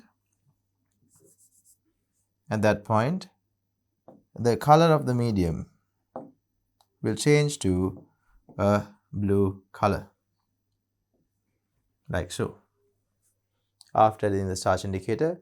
Why is this happening? Because as we know, I2 and starch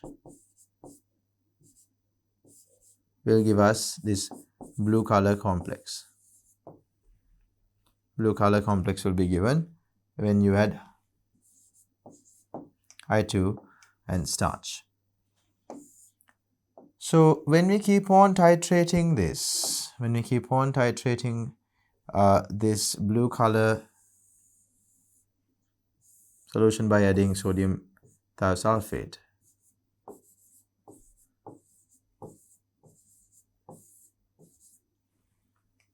this blue color solution will turn colorless.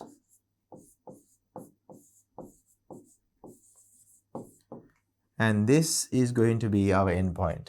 As soon as this blue color solution turns clear or colorless, we have obtained our endpoint. So students, the color change at the endpoint is from blue to colorless when it comes to this first process.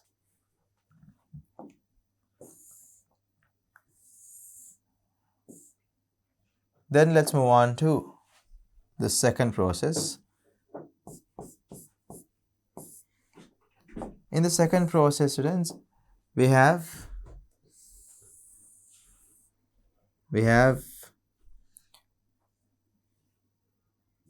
Cr3 plus ions produced along with iodine.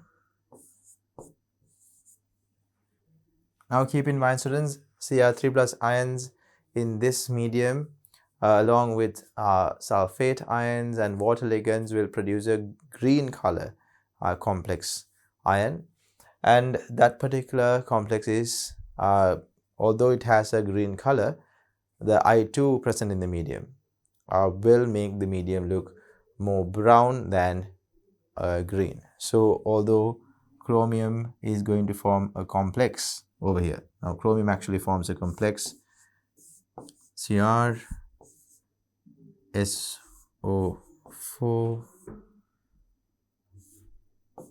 H2O5 1 plus. This is green in color.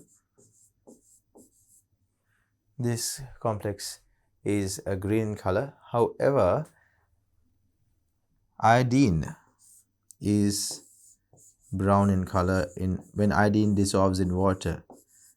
If the iodine concentration is quite high, you will observe a strong brown color. So this medium is going to appear mainly brown in color. I do not have the correct brown color in these options, but we will, for the time being, indicate the brown color like so. So again, like we mentioned in the previous steps, when we are conducting this titration, when the I2 concentration is low, the solution will turn into a light yellow color. So at that point, you will add the starch indicator. Then the medium is going to appear blue, and we will continue to carry out our titration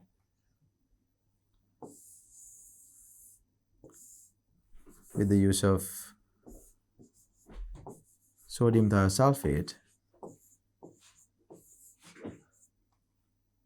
And at the end point, students, what is going to happen is all of the I2 in the medium will completely be reacted with the sodium thiosulphate. So only I minus ions will be remaining in the medium. And apart from I minus, so I minus in the medium has no color, right? So this blue color turns colorless. This blue color turns colorless at the end point. However, this medium has another ion that can produce a color. What is that ion? Chromium 3 plus. Chromium 3 plus, as mentioned earlier, has this complex.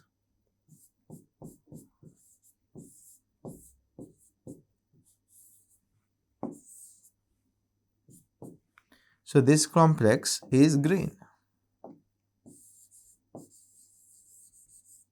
So in the absence of this blue color starch iodine complex, when all of the starch iodine complex completely disappears to give a clear solution, at that point, if the medium has another ion that is going to give you another color, that color will be very visible. So the chromium 3 plus ions in the medium, since it is green in color, you will be observing the solution to be green, right? This green color was there all along. However, it was masked by other colors, like the color of iodine in the initial steps of this particular reaction.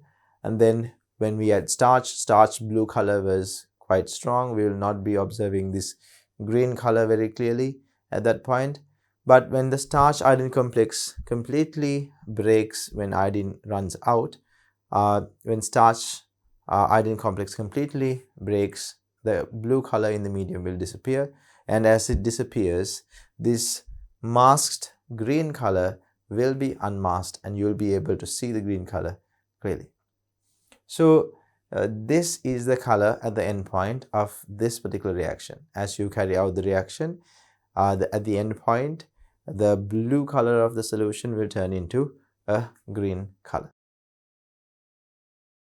So these are the endpoints of the two processes. Now with that, we can move on to the next question. Sample X contains lead, copper, and an inert material. Lead, copper, and an inert material. The following procedures were carried out to analyze lead and copper in X. So we need to analyze lead and copper. The mass of X that was taken is 0.285 grams, and this was dissolved in excess of nitric acid.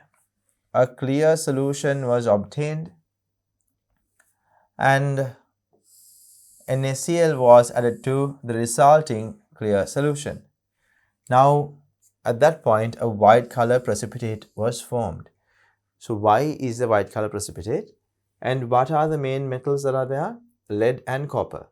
And the other material is inert. So it is not interfering with our reactions. So lead and copper, out of these two, which will, or lead 2 plus, copper 2 plus, which will form a precipitate with sodium chloride? Only lead will. Lead chloride. Lead chloride is a white color precipitate. The precipitate was separated by filtration, and precipitate Y and filtrate is now given a letter S, now given a letter Z, were analyzed separately. So let's take a look at precipitate Y. So the precipitate Y was dissolved in hot water. As you know, lead chloride is soluble in hot water. It forms lead 2 plus ions and chloride 1 minus, or chloride ions. And then a solution of potassium chromate was added in excess. Now students, although lead chloride is soluble in hot water, if you have Pb2 plus ions come into contact with chromate ions, they will form lead chromate. Lead chromate is a white color water insoluble precipitate. So that will get precipitated out. Yellow color precipitate will be formed. Precipitate was separated by filtration and dissolved in dilute nitric acid. So again, we'll take the precipitate, which is lead chromate now, and we are dissolving it in dilute nitric acid. So again, lead ions will be released into the medium as lead 2 plus ions. However, in acidic medium, the chromate ions will turn into dichromate. And orange color, so dichromate solution is orange. So orange color solution was obtained. Then excess potassium iodide was added to this solution and liberated I2 was titrated with 0.1 moles per decimeter cube concentrated sodium thiosulphate with starch as the indicator. So quite simple. We have now potassium dichromate, an orange color solution produced, and in the same medium we have lead ions as well. So to that medium we have added excess potassium iodide, and when you add potassium iodide to potassium dichromate in acidic medium, what happens? We saw it in the previous question. It will react to liberate I2. So that liberated I2 is going to be titrated with sodium thiosulphate solution. This time around they have given us the concentration, and the starch solution will be used as an indicator. The volume of sodium thiosulphate required to reach the endpoint was 27 cubic centimeters. And they ask, assume that nitrate ions do not interfere with titration. So this is about precipitate Y. So again, just to go over what happened here, we had a mass of X, a substance X that had copper and lead and an inert material in it. So this copper and lead was initially dissolved in nitric acid solution along with the inert material, and we have copper 2 plus and lead 2 plus ions in the medium now, and we add sodium chloride. Chloride ions that are introduced into the medium will react with lead 2 plus because lead chloride is a precipitate. It will precipitate out as a white color precipitate. We remove the precipitate. It is precipitate Y. And we take this lead chloride precipitate, we react it with hot water. You know, lead chloride dissolves in hot water to form lead 2 plus and chloride ions, and this solution was then added with potassium chromate. Chromate ions and lead 2 plus ions again will form a water insoluble yellow color precipitate, lead chromate. And then this lead chromate precipitate is separated out. It's a bit of a long process. You separate out the precipitate once more. So this precipitate has lead chromate. And if you add nitric acid to this lead chromate precipitate, again, lead chromate dissolves in nitric acid. However, the chromate ion in acidic medium will convert into dichromate. So the solution will turn orange. So now we have lead ions and the dichromate ions. And into this solution we add potassium iodide. So we introduce I minus. We saw in the previous question, I minus and dichromate ions will react in acidic medium to produce chromium 3 plus and I2. And liberated I2 was titrated against sodium thiosulphate. So that is the first part of the question that can lead to identifying the number of moles or calculating the number of moles of lead 2 plus that was present in this medium. Then we can find out the lead mass that was present originally in the sample X we took. Then we move on to the filtrate. The filtrate Z was neutralized and added with excess potassium iodide. So filtrate, earlier on when we carried out this particular reaction, filtrate had copper 2 plus ions in it, and it was in acidic medium. So copper 2 plus ions in acidic medium with potassium iodide will produce CuI, cuprous iodide, and iodine. And the liberated I2 was reacted with the same concentrated sodium thiosulphate solution using starch as the indicator, and the titer volume was 15 cubic centimeters. And using these information that we have given, and using the information that we have been given here, we need to calculate the mass percentage of lead and copper in X and write balanced chemical equations where relevant. Then finally they ask, what is the color change at the end point in the titrations carried out in analysis of precipitate Y? So first what we need to do is we need to calculate the mass percentage of lead and copper. So let's take a look at what is going on first. It will be easier to start with the reactions. So lead 2 plus ions in the medium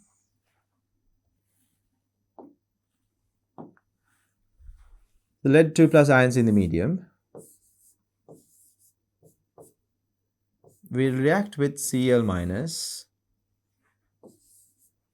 ions that are introduced. So these are aqueous.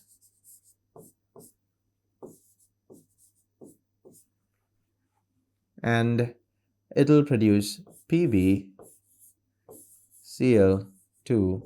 solid. And then if you take lead chloride, this is a white color precipitate,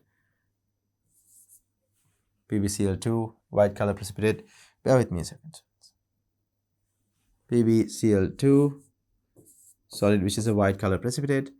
If you add water and heat it, or hot water to it, you will form again Pb2 plus aqueous ions. That means we can dissolve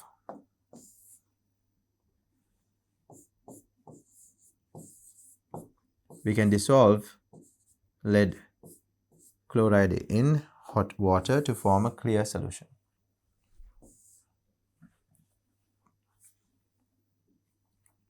And if you take this lead 2 plus ion solution and add chromate ions to it,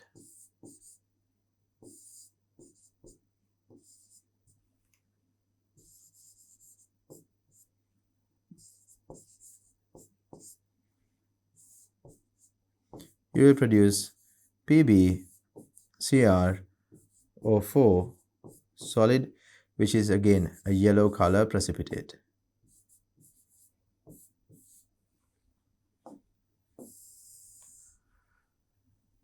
And we are separating out this yellow color precipitate and reacting it with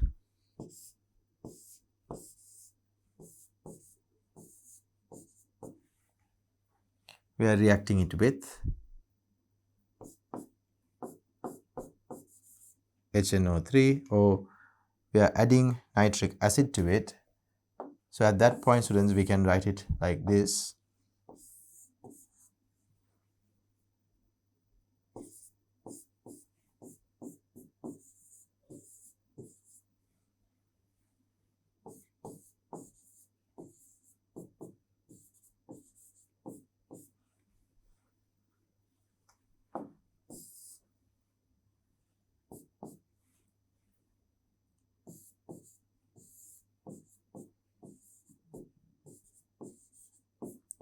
But this chromate ions immediately react with H plus present in the medium. These chromate ions immediately react with H plus present in the medium to form dichromate.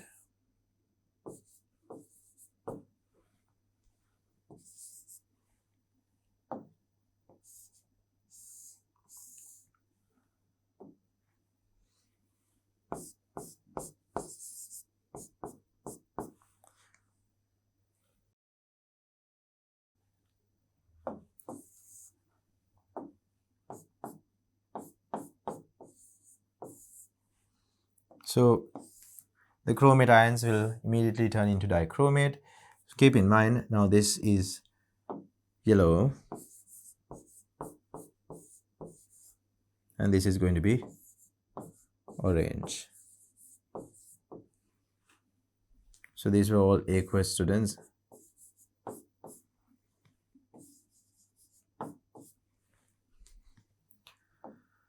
All right, so this is what is taking place when we are carrying out this reaction, the first reaction. And when dichromate ions are present,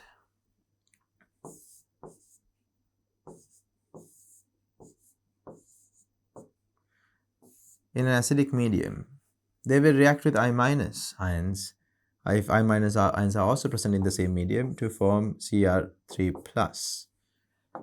And we solved this equation in a previous question as well. So there are 7 oxygens here, so that means 7 water molecules should be added over here. To balance the number of hydrogens, we will be adding 14 H pluses here along with 6 electrons. And I minus ions present in the medium will get oxidized to form I2.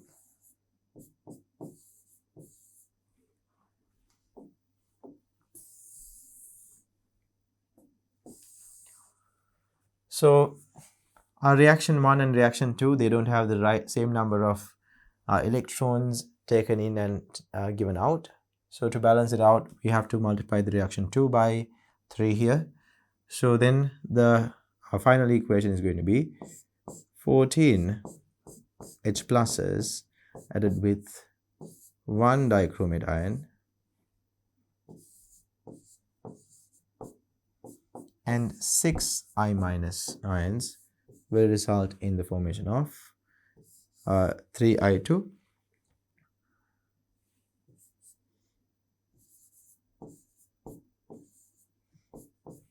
plus we have 2 Cr3 plus here along with 7 water molecules. So this is the main reaction that is going to be taking place. 14H plus, 1 dichromate and 6 I minus result in forming 3I2, 2 Cr3 plus and 7 water molecules. And this produced I2 is going to be then titrated against sodium thiosulphate.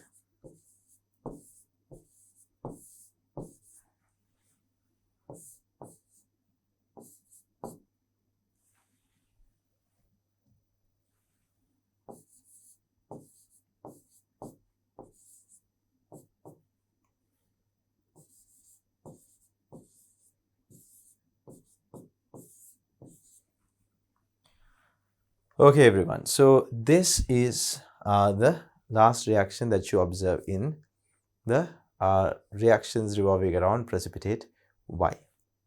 So these reactions can tell us how to calculate, or they give us an idea how to calculate the number of moles of lead that was present in the medium.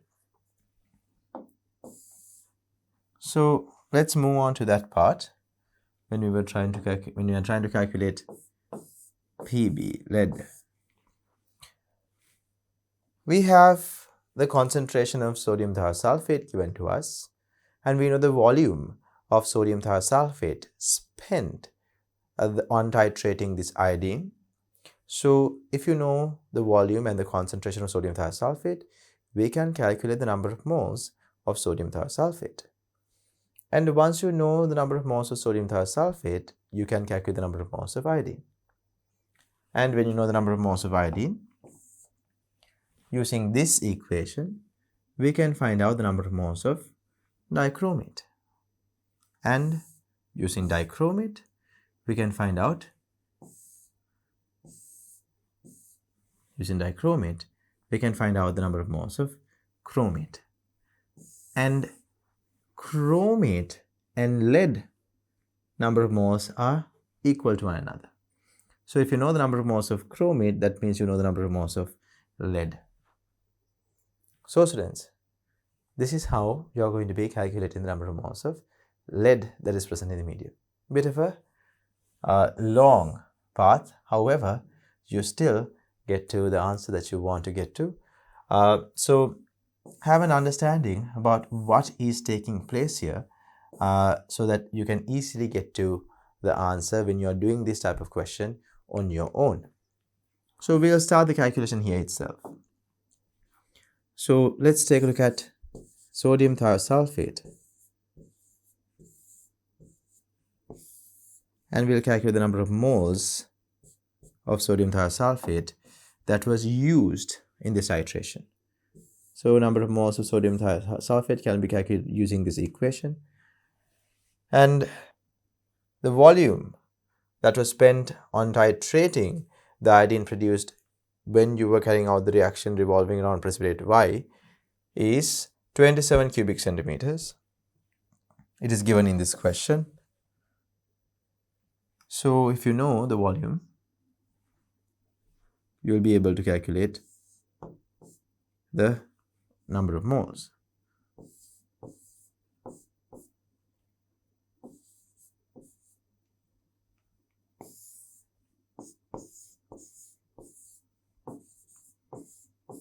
This is the number of moles of sodium thiosulfate. This is the number of moles of sodium thiosulfate. We can also write this answer as 2.7 into 10 to the power minus 3 moles.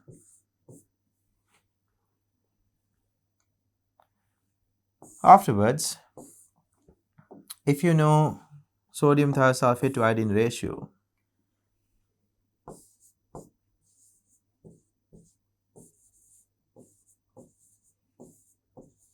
we can write it down. 1 I2 reacts with 2 sodium thiosulfate.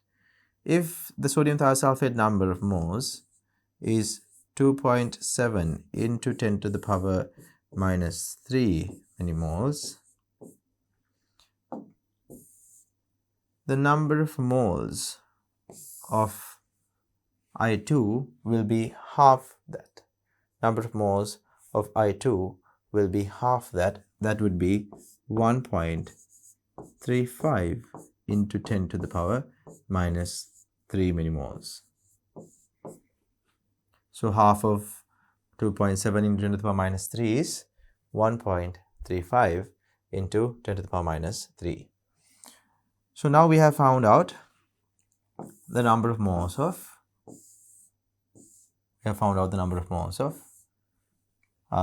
iodine. It is now time for us to find out the number of moles of dichromate. So we can write dichromate to I2 ratio. Dichromate to I2 ratio is 1:3. 1:3. When 1 dichromate reacts, 3 I2 will be produced. So at that point, what is the number of moles of dichromate? We can write a sentence. Cr dichromate ions actually. Now dichromate ion number of moles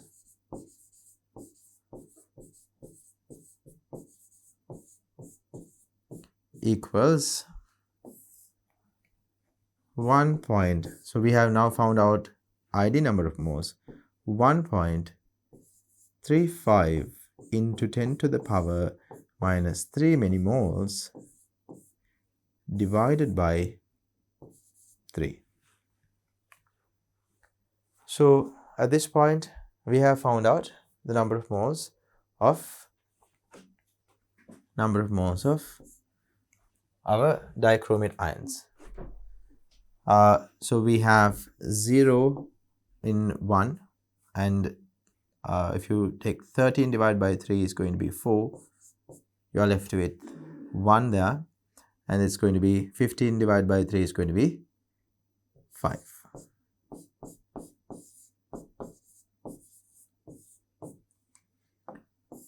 Or else you can keep it like 4.5 into 10 to the power minus 4.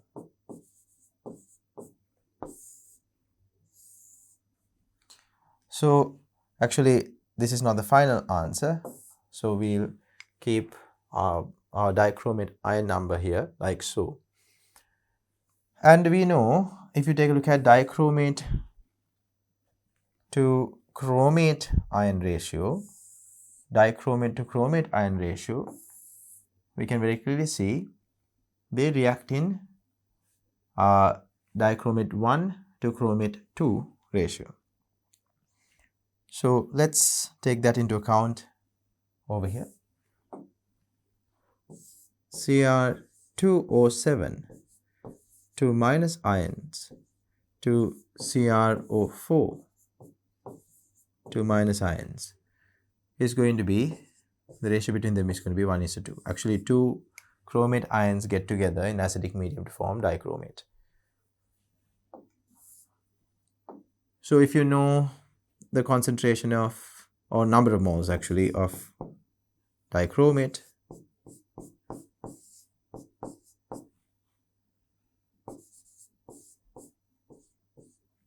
we can actually find out the number of moles of chromate. 9.0 into 10 to the power minus 4 moles. It's twice as that of the dichromate number of moles. So now, when you know the dichromate number of moles, earlier on I showed you, again we can revisit that. Chromate to lead ion ratio is 1:1. So if you know the chromate ion number of moles, if you know the number of moles of chromate, we know the number of moles of lead.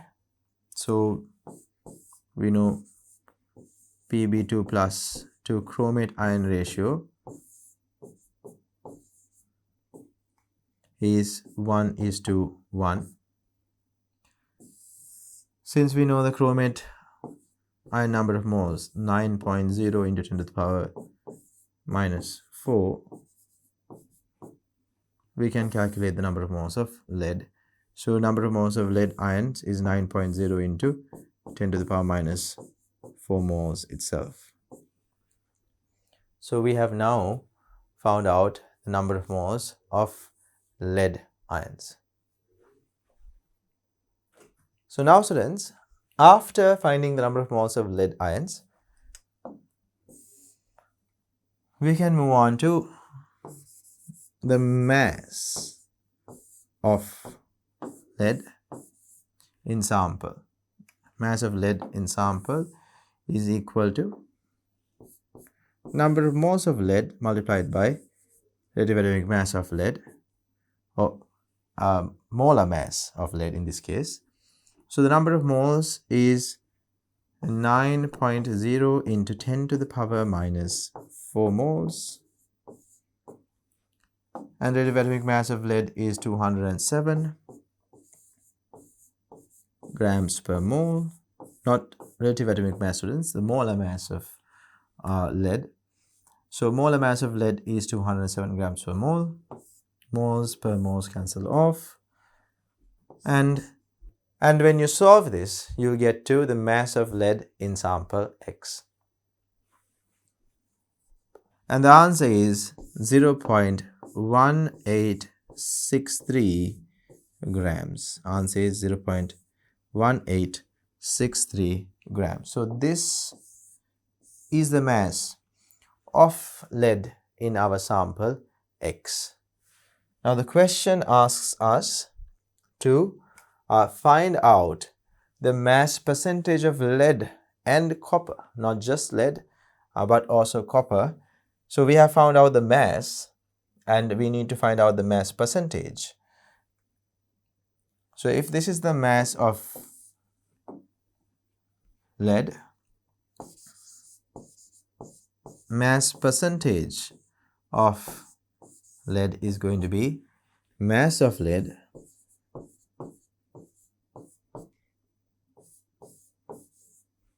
divided by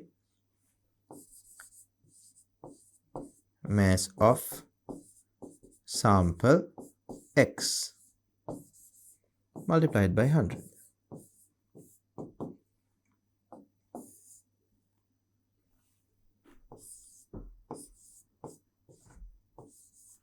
And you get to 65.3%. Your answer we get to 65.3%. So this is going to be your final answer for the mass percentage of lead. Mass percentage of lead is 65.3%. Now we can move on to the next part of this question where we are asked about the lead mass percentage. So we'll talk about what happens in filtrate Z. So filtrate Z is added with excess potassium iodide and liberated I2 is reacted with sodium thiosulphate. And the amount of sodium thiosulphate spent in this titration happens to be 15 cubic centimeters. Right. So let's write the equations that are going to be revolving around this particular part of our experiment. So we have filtrate Z, which are mainly going to contain copper 2 plus aqueous ions. So over here, students, we are reacting copper 2 plus aqueous ions with I minus. And as we have seen earlier in a previous question, I minus and copper 2 plus will react with one another to form copper 1 plus ions along with I2 gas.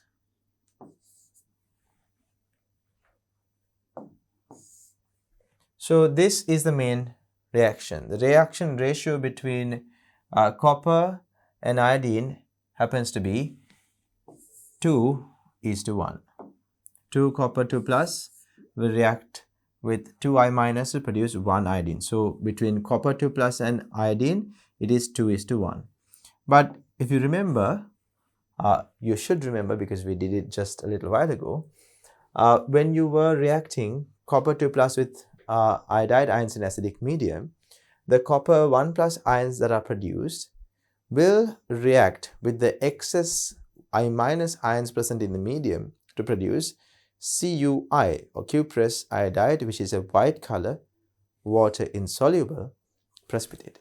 So the final equation is going to be, the balanced chemical equation is going to be this.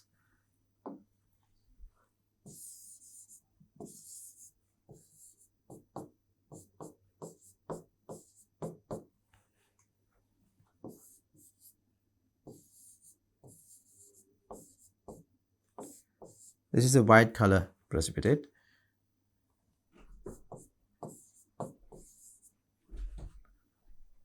Even still, at that point as well, you will see the copper 2 plus to iodine ratio is preserved 2:1. Copper 2 plus to iodine ratio is 2:1. And then this produced iodine was reacted with sodium thiosulphate.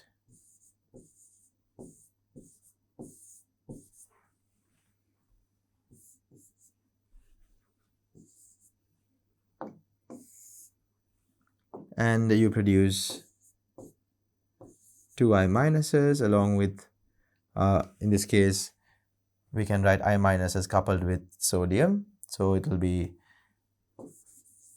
the product would be 2NaI along with sodium tetrathionate.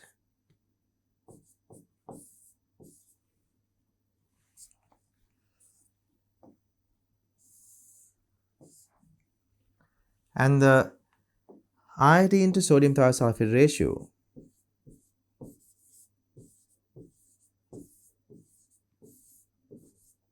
is 1:3.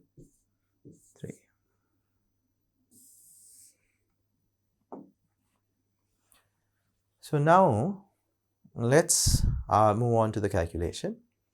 In this question, it is mentioned that to obtain the endpoint, we have used 15.0 cubic centimeters of sodium thiosulfate solution. So we can use this to calculate.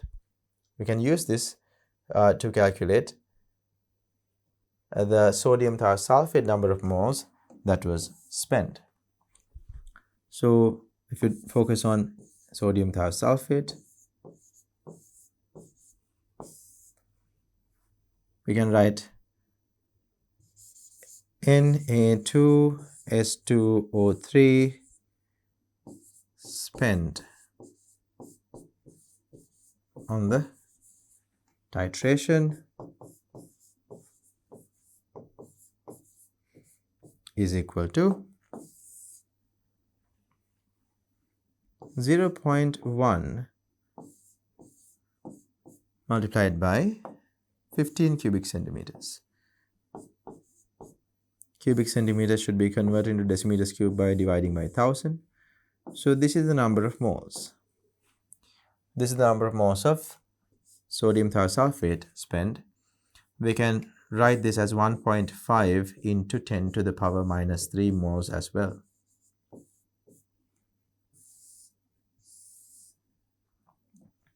So this is the number of moles of sodium thiosulfate that was spent.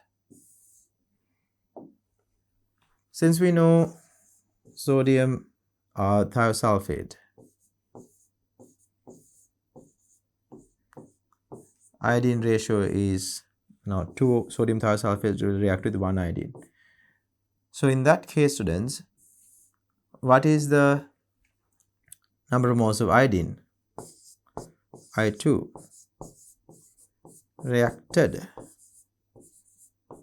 with Na2S2O3 would be half the value of the number of moles of sodium thiosulfate.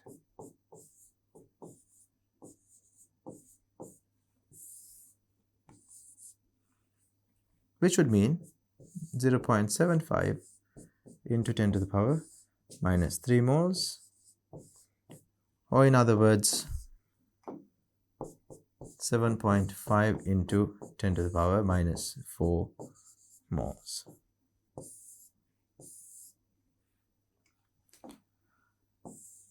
Now that is the number of moles of iodine that was reacted with sodium thiosulfate, meaning the amount of iodine that was present in the medium was also this.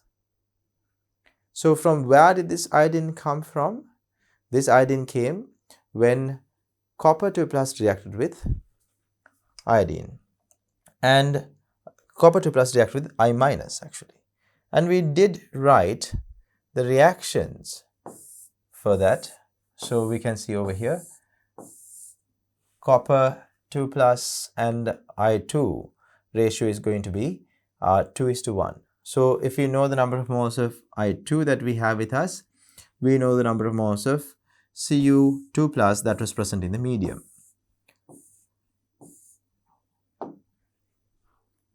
Since Cu2 plus to iodine ratio is 2:1, we can write copper 2 plus that was present in the medium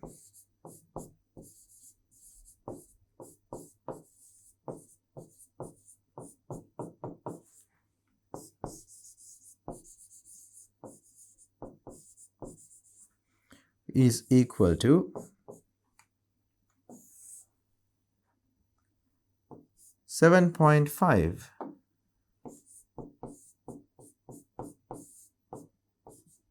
multiplied by 2.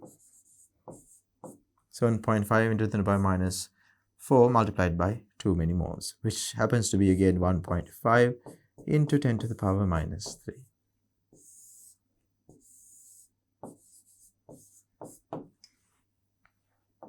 So now we have calculated the number of copper 2 plus ions present in the medium.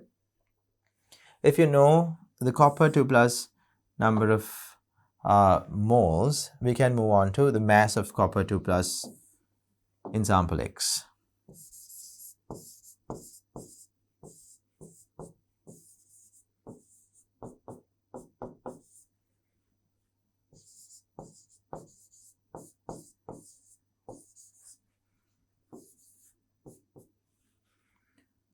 Number of moles multiplied by molar mass.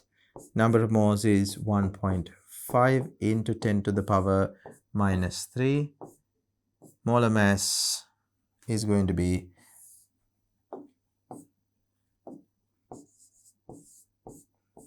63.5 grams per mole.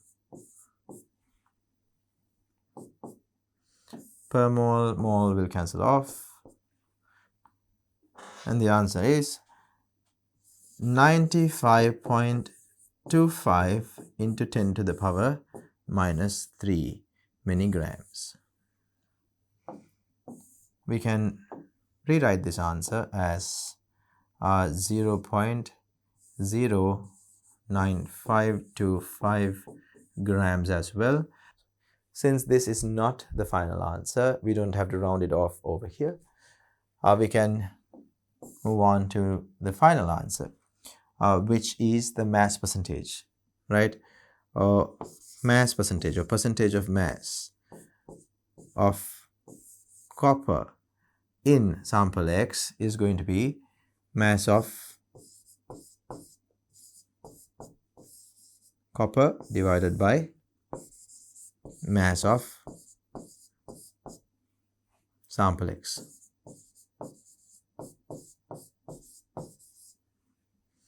Multiplied by 100.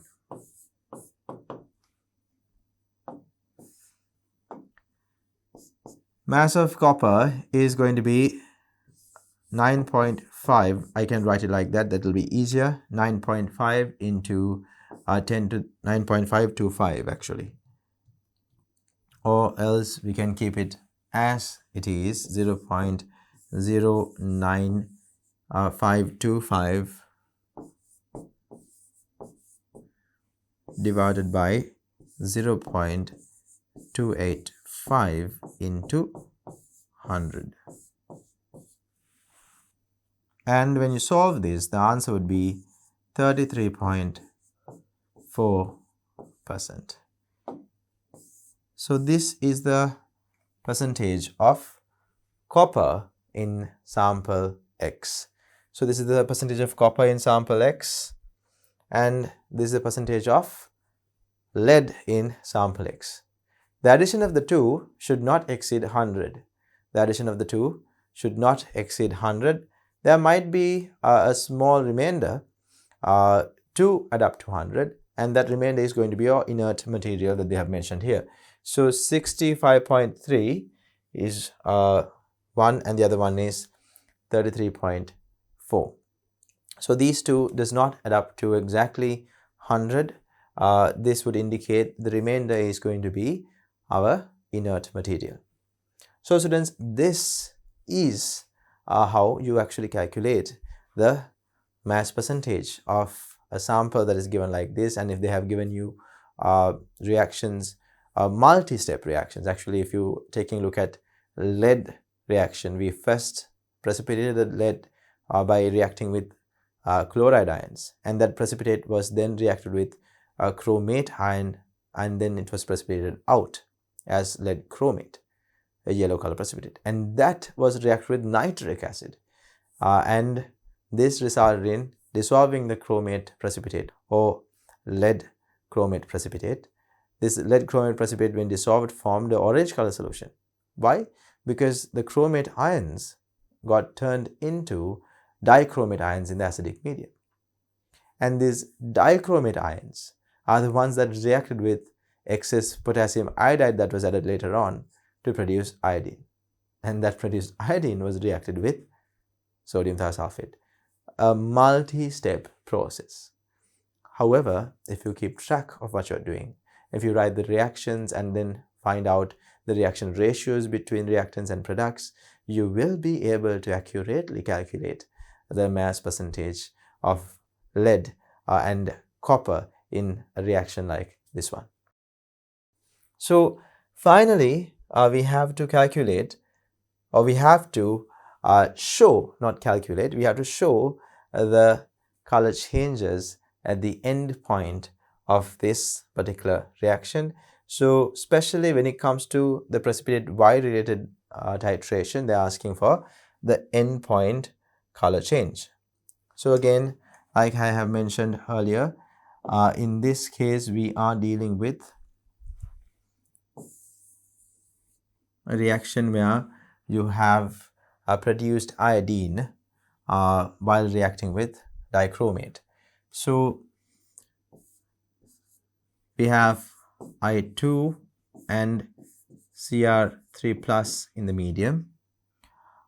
Due to I2 giving off a more strong intense color, the color of the medium will be appearing brown. So the medium will appear brown mainly, but keep in mind, students, the Cr3 plus ions usually in an aqueous medium, when other than water ligands are present, it will give a green color, but this green color will be masked due to the strong or more intense color of iodine. And towards the end point, we'll be adding starch. We'll be adding starch indicator to this iodine solution. Again, we still have I2 and Cr3 plus in the medium. So along with I2 and starch, when starch and I2 are reacted together, it gives us a blue color complex. So this solution over here will appear blue in color. Afterwards, when we are carrying out the titration further, so even at this point we have the titration going on, students.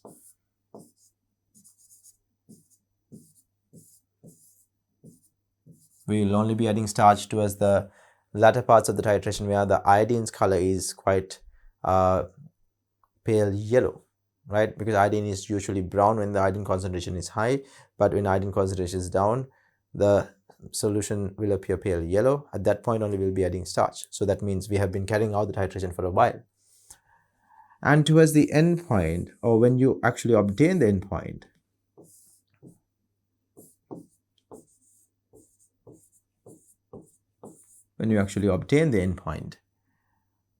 you will have in the medium, you will have I minus, which is not having a color. I minus ions do not have a color in aqueous medium, and medium also contains Cr3 plus ions. So Cr3 plus ions in aqueous medium along with other ligands other than water will form a green color solution. So over here you will observe the solution turning into a green color. So at the end point, the color change will be from blue to green. The end point color change will be from blue to green. So this is the end point that you observe when it comes to our reactions revolving around a precipitate Y. So students, with that we can conclude today's experiment and questions revolving around experiment number 14. So in the beginning of this experiment, we looked at the theory parts revolving around experiment number 14, or standardization of a sodium thiosulphate solution. And then we actually went into the lab and conducted this experiment. And later on, we discussed a few very important, very interesting questions to give you an idea about how to navigate a question with so many different steps. I hope this has been useful, students, and I hope you will keep on practicing with questions like this to improve your ability to answer complicated and multi-step questions such as the ones that we did in this experiment. So that will be all for today, everyone. We will be meeting you again in the next experiment.